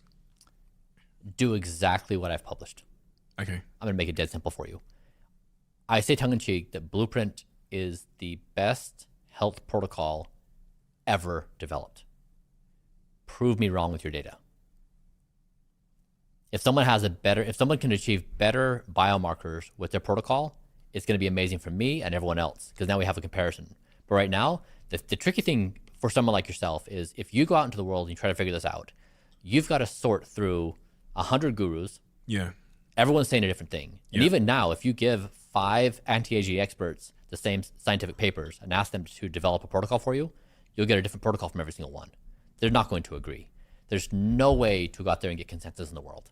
And so you need to pick a path and then measure. And I've done exactly that. So I've basically tried to punch through all the noise and say, is there actually something I can do which has some believability? That's what I've done. So I've published all my data. And so Blueprint provides people a starting point to say, I'm going to do something that I can see works and I measure myself, then iterate and improve upon it. And so health and wellness is a lot like religion, where the King James Version of the Bible supports 100 different denominations. They all say they're God's one and true only. Same with health and wellness. Everyone claims they're God's true health and wellness program. And I've tried to punch through the whole thing to say, it doesn't matter what guru status is, share the data. Eat in the mornings? If I was a blank canvas? I'd say trial. I'd say follow my protocol exactly, see how you feel, and then try an experiment where you do later in the day, and then compare the two. Sugar? 0. 0 sugar? 0 sugar. Why? It does nothing useful for your body. Now, like our body needs sugar to run. So if you eat sugar in berries, which you're having now, that's great. But highly processed white sugar or cane sugar, there's no value for your body. There's other things of much higher value for your body. God, it's hard to exist in this world without sugar, isn't it? Do you do anything with your testosterone levels? Yeah, I do a testosterone patch. I supplement with a patch. I supplement because I'm on a caloric restriction diet. And when you do that, your testosterone naturally goes down. So I keep my testosterone pegged in the normal range between 600 and 800. I'm about 850 right now. So I'm not trying to get above it. I'm just trying to be normal. One of the reasons why I said to you before when you sat down that men of my age start thinking about longevity is we notice that our hairlines have started to recede. I mean, getting to 30 with a receding hairline is actually quite good. Some of my friends started a little bit earlier. And then we start noticing these gray hairs in our heads. You have fantastic hair. And in fact, a lot of the comments I saw were, what's he doing with his hair? There was one particular comment. It was like, someone asked him, this was online, someone asked him how he's got that hair. What advice would you give to me? Listen, I'm at that age now where I've got to make a decision. Do I let this thing go back? Yeah. Or do I fight it? Don't do it. Yeah. Fight with everything you've got in you. Really? Yeah.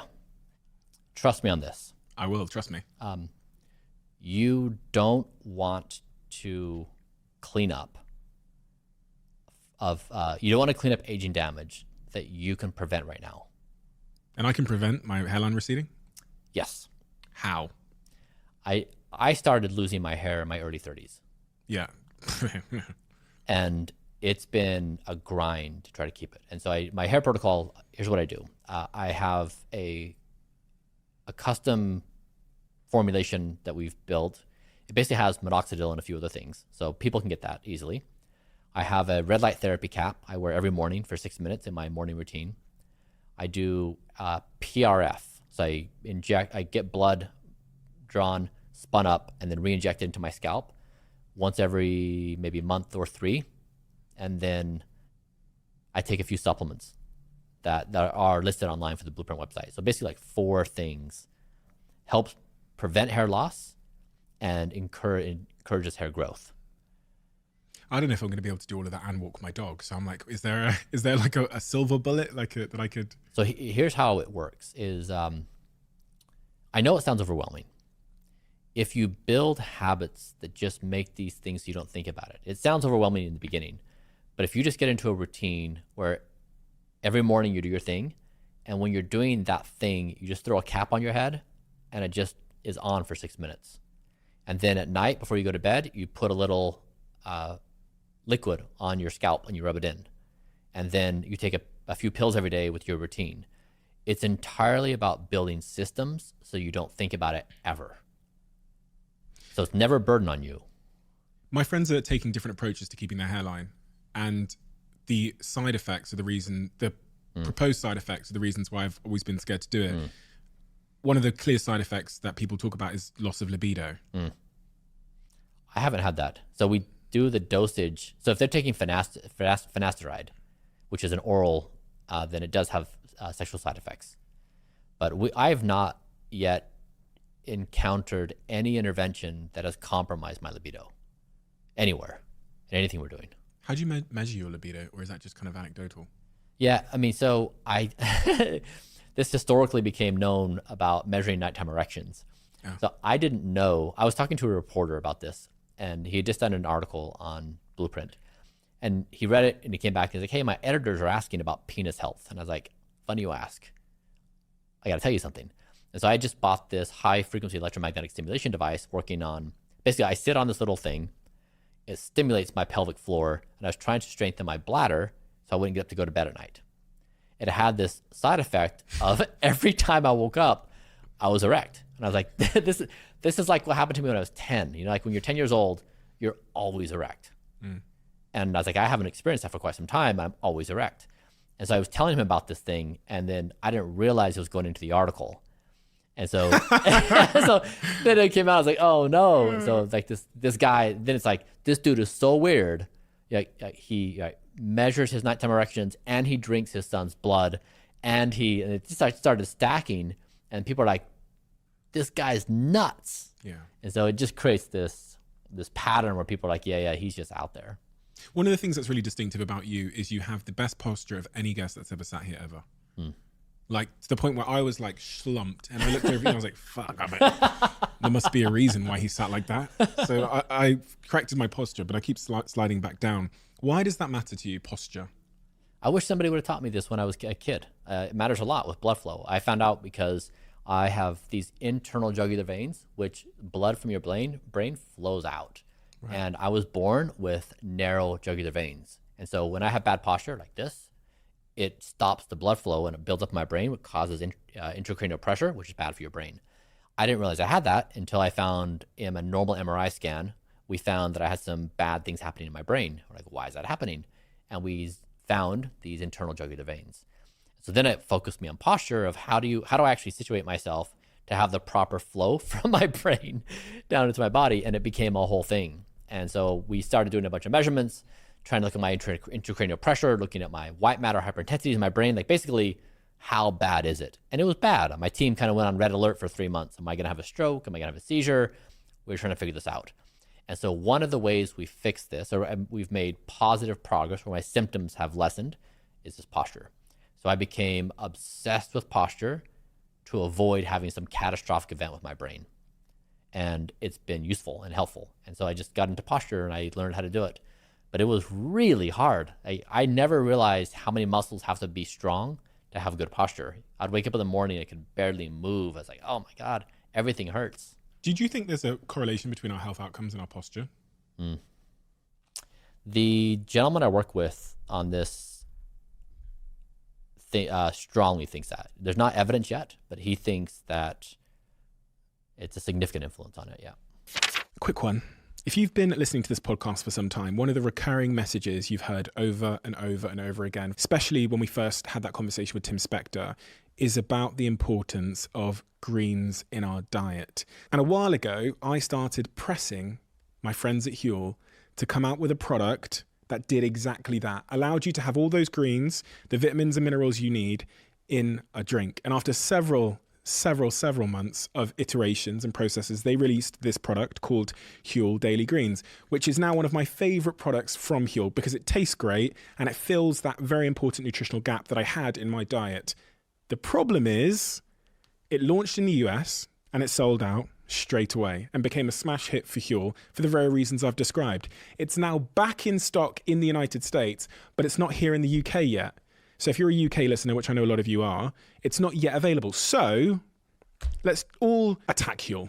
Let's DM them everywhere we can and tell them to bring Huel Daily Greens to the UK. This is the product. When it is available in the UK, I'm going to let you know first. But until then, let's spam their DMs. For those of you that don't know, this podcast is sponsored by Whoop, a company that I'm a shareholder in, and I'm obsessed with my Whoop. It's glued to my wrist 24/7. And for those of you that don't know, it's essentially a personalized wearable health and fitness coach that helps me to have the best possible health. My Whoop has literally changed my life. Whoop is doing something this month which I'd highly suggest checking out. It's a global community challenge called the Core 4 Challenge. Essentially, they guide you through a set of 4 activities throughout the month of August that are scientifically proven to improve your overall health. I'm giving it a go, and I can't wait to see the impact it has on me, and I highly recommend you to join me with that. So if you're not on Whoop yet, there is no better time to start. If you're a friend of mine, there's a high probability that I've already given you a Whoop because I'm that obsessed with it. It is the thing that I check when I wake up in the morning. It's the first thing that I look at. I want the information on my sleep to then plan my day around. So if you haven't joined Whoop yet, head to join.whoop.com/CEO to get your free Whoop device and your first month free. Try it for free. And if you don't like it after 29 days, they're going to give you your money back. But I have a suspicion that you're going to keep it. Check it out now and let me know how you get on. Send me a DM. It was quite surprising to see that you've connected AI to the work that you're doing. The 4th principle you said about not underestimating the necessity to align with AI. Why? Why does AI come into this? To me, it's helpful to think about these kinds of questions by doing a thought experiment and time traveling to the 25th century. Imagine whatever form of intelligence exists in the 25th century, they're observing the early 21st century. What clarity of insight do they have looking back at us that we can't see right now? That helps me spin up certain frames of mind. And it could be that there was this revolution in the human race where we said, don't die. And then 2 is the only thing we have to do to figure that out is to figure out cooperation on how not to die. Now, when you say that, you have to figure out how to get every single agent of intelligence on Earth and maybe beyond to cooperate. Cool so far? Kind of. Okay. Thanks for checking. So we want the 25th century AI to look back and see that one of the principles of our humanity was do not die, in the hope that it won't kill us? Okay, yeah. So let me start building this up. Sure. So take me as a first example. I'm 35 trillion cells. How do I figure out how to not die? Mm-hmm. I go through this process to build an algorithm that maximizes existence. We do this between you and me, where we have a cooperation algorithm now figuring out how you and I cooperate and we don't die. We have the same kind of thing with planet Earth. So, for example, in my scenario, we say, can the organs talk and can they run me? And can they keep my rascal brain at bay so it doesn't ruin the show? Could the oceans run planet Earth? We plug into the oceans with measurement and we say, you run the biosphere. Kind of a weird idea, but not outlandish. Now you have to basically think about the Earth speaks, our bodies speak, we speak with each other. Now you have trillions of artificial intelligent agents around. All agents of intelligence have to cooperate.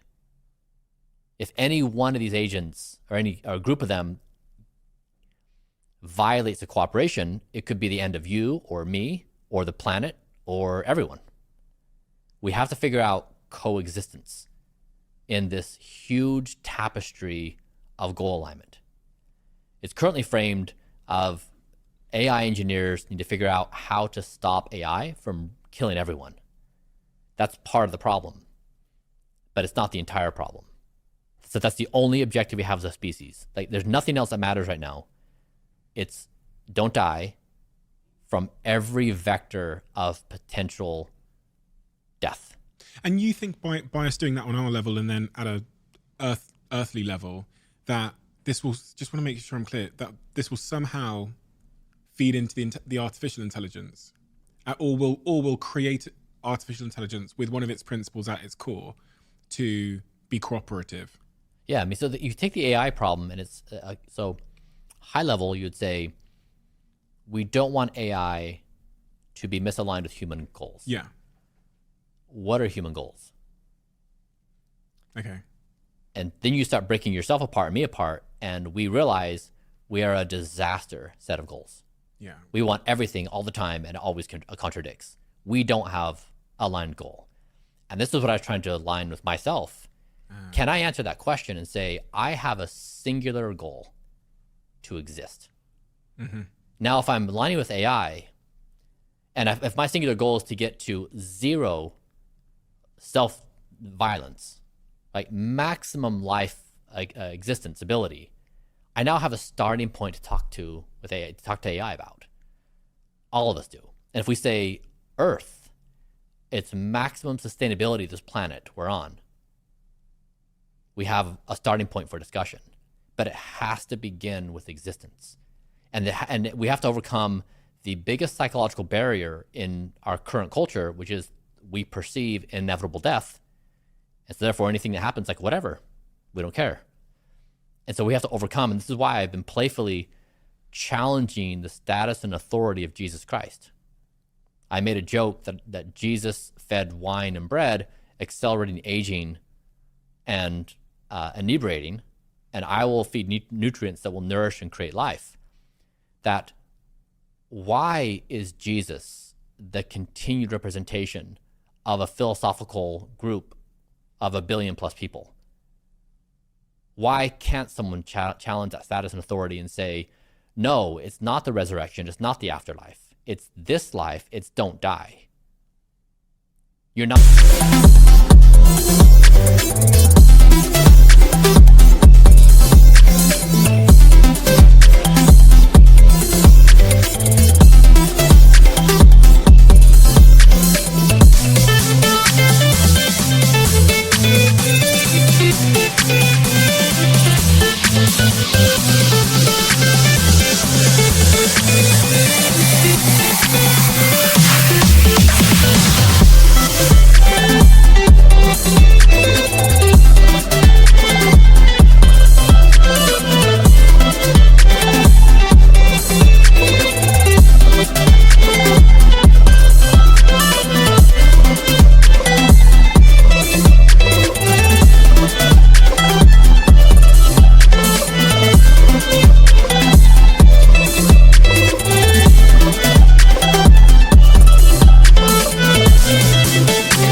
a martyr for some higher objective of some rules to be completed.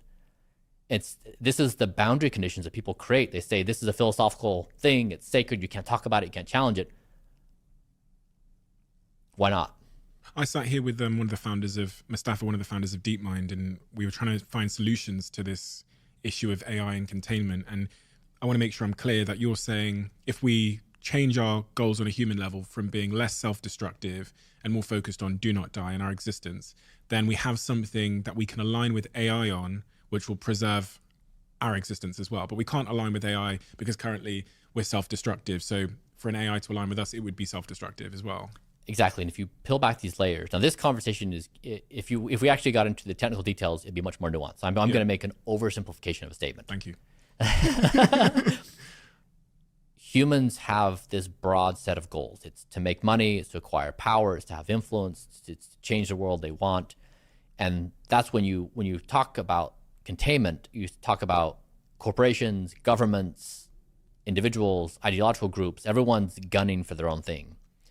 And this is why I took myself as the example. If I look at me as the same structure of the world, I've got evening Brian, morning Brian, ambition Brian, entrepreneur Brian, lover Brian. All these different versions of me want different things at different times, and they're all competing to achieve their objective. And I understand these different versions of me. I had to basically say, hey, everybody, like we've got a really big problem. We're all fighting each other after these different things. And meanwhile, we're accelerating death. And I had to basically say, we're going to compress this space, and we're going to acknowledge my mind cannot act in my best interest. And so what I'm really saying in the most extreme version, I'm saying humanity, if we want to exist, has to contemplate handing over the reins of control to algorithms. We cannot act in our best interest. Individually, collectively, corporations, nation states, we can't do it. We need new control systems of power that acts in our long-term interests. We're playing an existential game right now with existence. We started playing that in the 60s with nukes.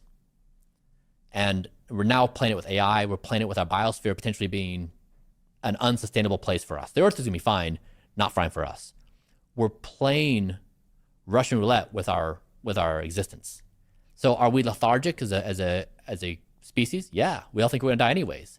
And this is why if we flipped it and it's like maybe not, and maybe we're walking into the most extraordinary existence any form of intelligence has ever had in the galaxy, we may get our act together and say, you know what, let's think through this thing from these basic principles, like real easy, let's not die. We don't want to ruin this chance we have to exist in this amazing future. A rebuttal you must have had is that in the pursuit of not dying, I don't want to not live. Do you see what I'm saying there? Because when I think about the sacrifices I would have to make to my life to not die in the same way that you've reversed your age, I think, well, then there's no point because I'm not going to get to live. And I want you to just greet that as like a rebuttal. How would you respond to someone that thinks that? Because I imagine a lot of people have heard the protocol, they've heard about the blueprint, and they're thinking, well, you know, and I actually saw it. I think I saw it on Rogan or something where the guy was saying like, you know, I'd rather just die at 90, but having lived a fun life or whatever. Who cares what your mind thinks?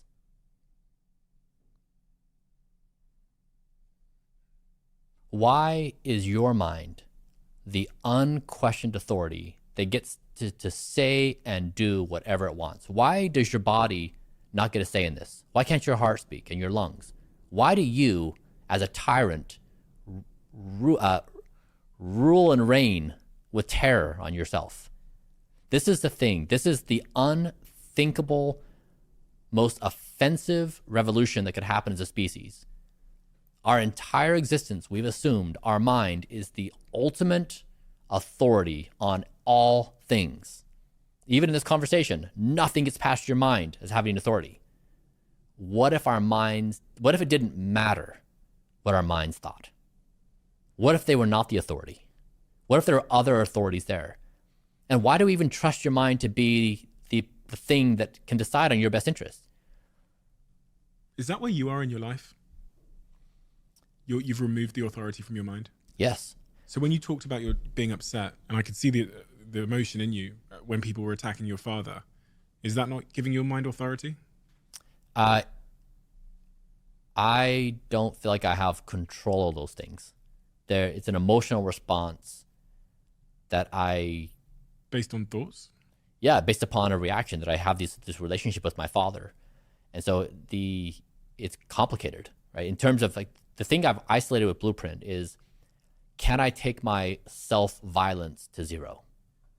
And, there's another layer of like, how do I feel about my father and what is that relationship? Different complexities. This whole thing is incredibly complex, but the simplest thing to do is, can I do this within the control systems that I have? Can I take my life to zero violence? And if I can do it as a 35 trillion cell organization, can we use this little teeny example and map it to a species and say, can we take this multi-trillion intelligent agent computational problem? Can we solve this cooperation problem for everyone? Can we?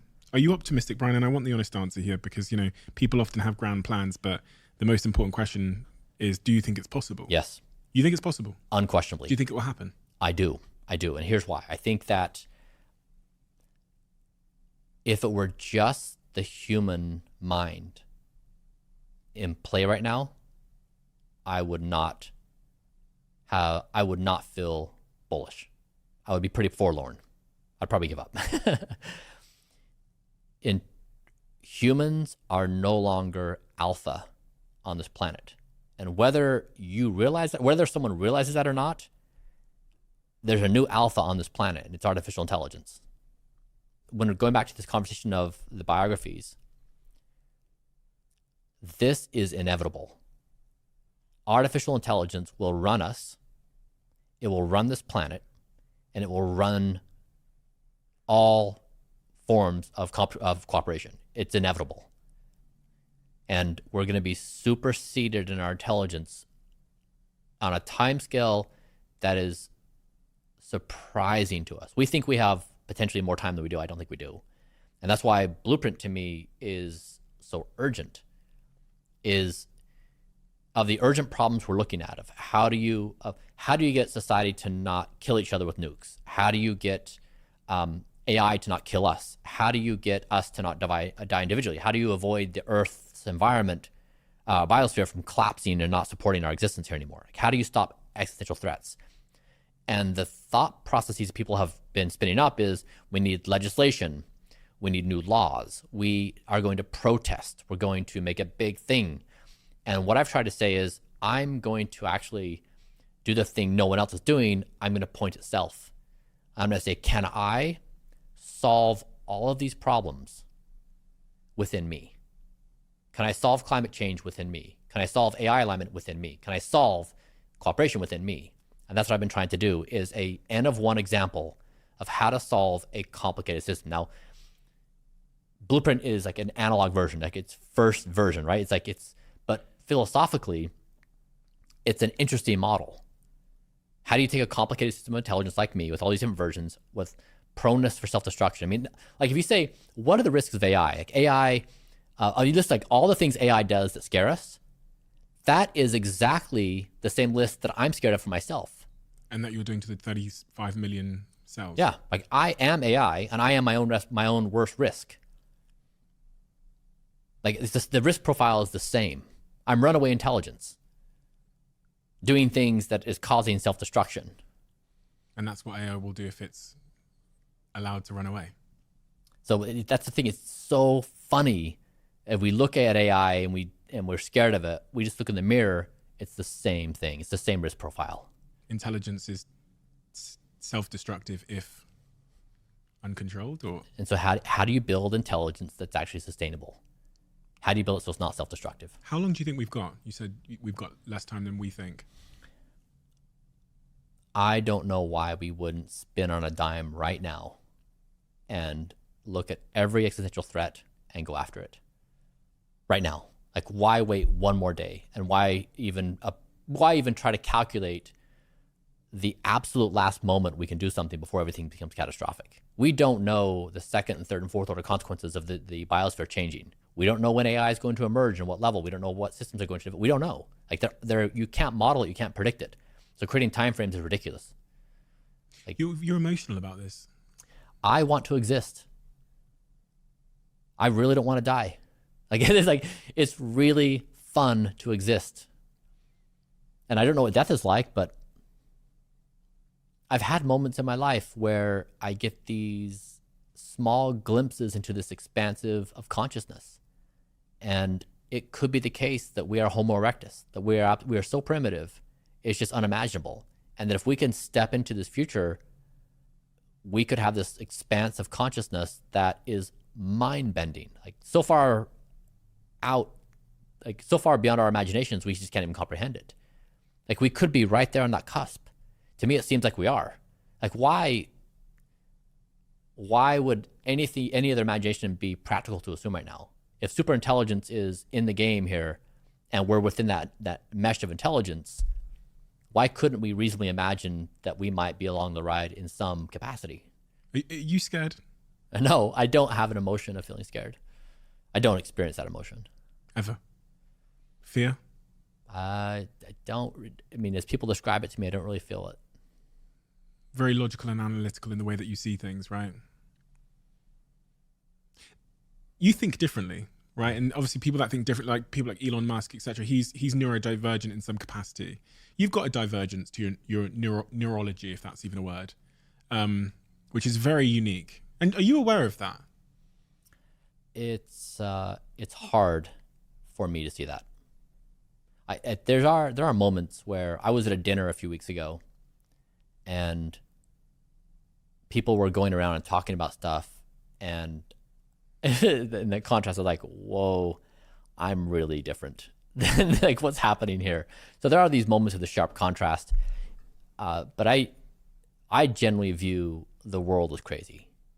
I view everything else, and I'm like, this is nuts. What's even happening here? Everyone is weird to you. This makes no sense. What the world is doing and how people are behaving makes no sense to me at all. And so I know that if you flip it, people view me in the same way. But goddamn, the world seems crazy to me. People look at you, they think, oh, he's a bit weird. And you look at them and think, God, he's a bit weird. I think the world is crazy. Just insane. Someone's right. It's either you or the world. Time will tell. Right? Yeah. Time will tell. What is the most important thing, Brian? I would guess, I reckon 5 million people listen to this. That's my estimate, based on the conversation. What is the most important thing that we haven't discussed that those 5 million people need to know before we close out? That now is our opportunity to get together and experience the most extraordinary existence that we are aware of in the galaxy. And that this opportunity is going to invite us to divorce ourselves from every sacred idea we have about ourselves and society and each other. It's going to require more sacrifice than any generation, and it's going to be incredibly painful. And it's going to test our fortitude on whether or not we choose to exist.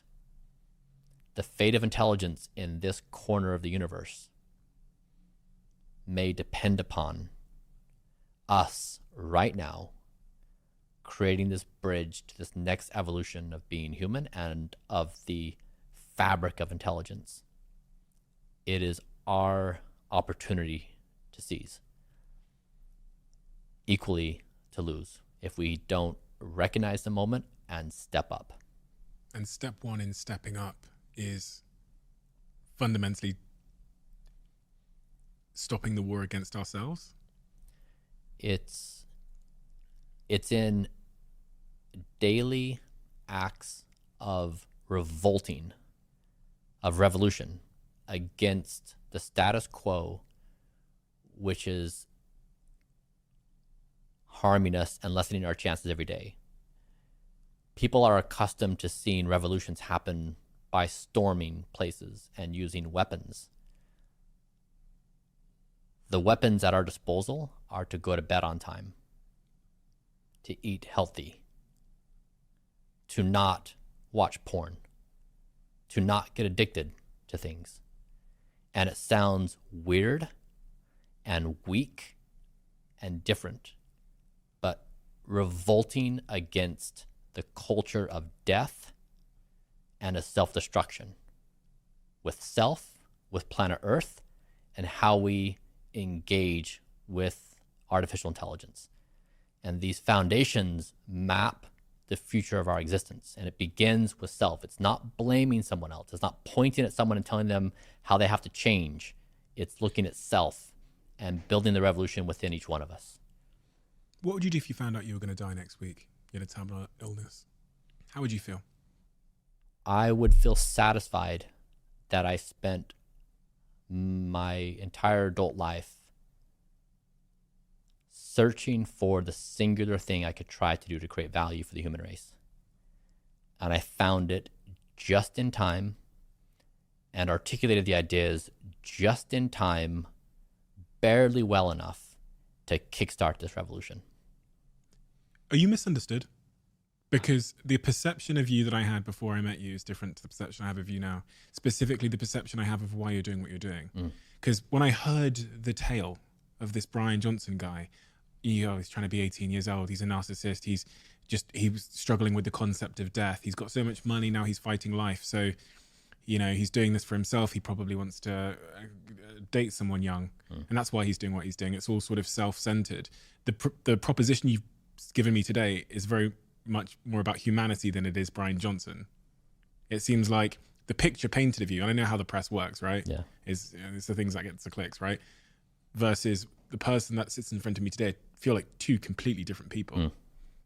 I'm not understood. I would almost prefer to be misunderstood, because that assumes some level of understanding. And it's not even a close approximation. Like you're saying, it's so far off from what I'm really trying to achieve. Your father, 75 years old. He's not going to live forever, or is he? How do you contend with that? A man you clearly love a lot, but you understand that there's an inevitability to life for most people who aren't revolting against life in the way that you are with your longevity routines and your anti-aging protocols.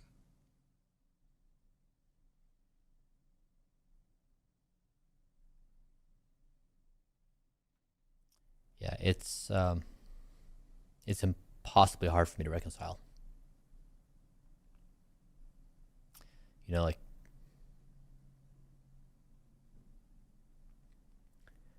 One time I couldn't get a hold of him for a couple of days, and which is uncommon, and I spiraled in concluding that he had died.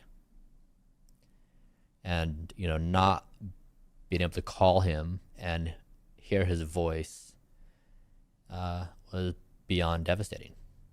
And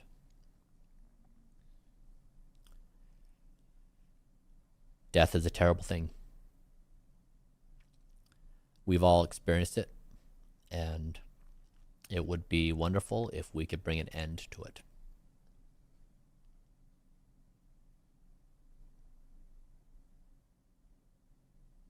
Are you trying to keep him alive? I am. How? Both my parents joke that they get a package, it seems like every single day. I'm sending them everything I can, and do this, do that, and sometimes it's too much. Brian, I can only take so many pills a day, and I can only do so many things a day, and it's a fun relationship. But I am trying very hard to take care of my parents and my children and my family. I care deeply about those around me, and I work very, very hard for their well-being. I believe you, Brian. I believe your intentions. I think what you're doing comes from a very, very good place. I I think you're wired in a way which is unusual. And that's not to pass judgment on whether we're all unusual in our own ways, right? But you're wired in a way that's unusual. But because of your wiring, it's very useful.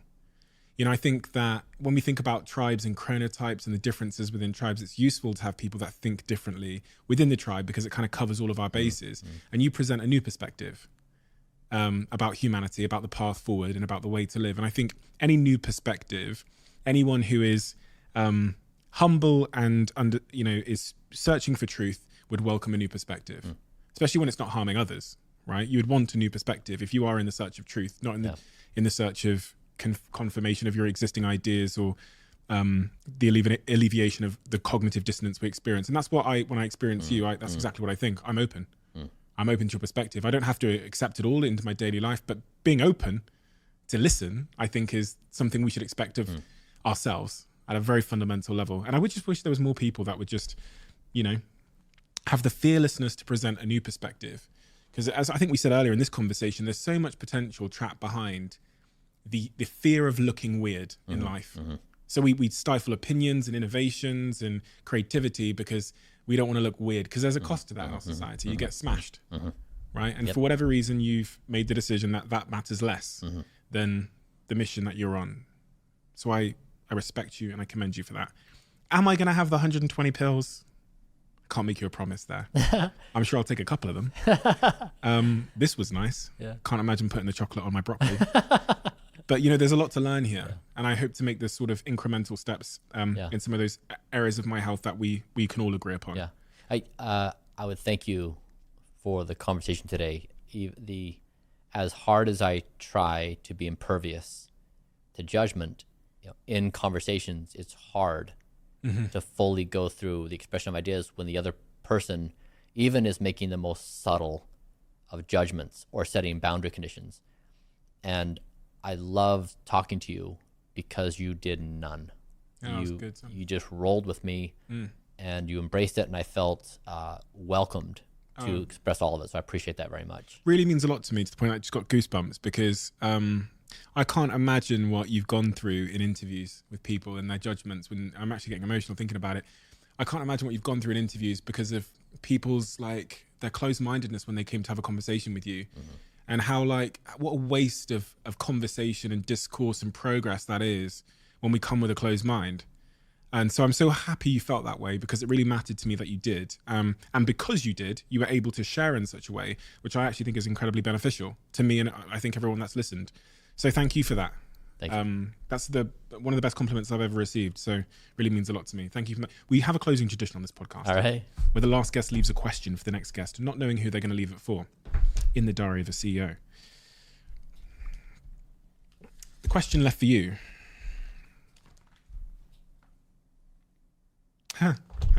Maybe you've answered this. Is it how many nighttime erections I have? Yeah. I actually did have a question. What was the cost of you coming and doing this interview today, to your routine? I thought, I'm going to sit with him for 2 hours, which we've done. But there's going to be a cost to your routine.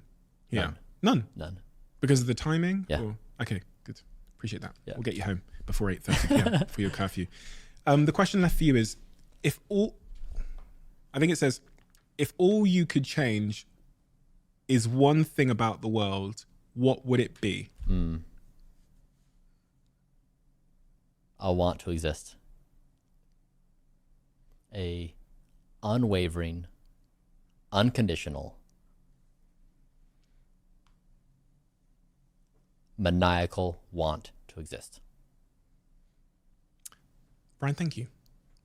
Really enjoyed this conversation, and I'm sure it'll be the first of many because I've got a lot to learn. So appreciate your time today. Yeah.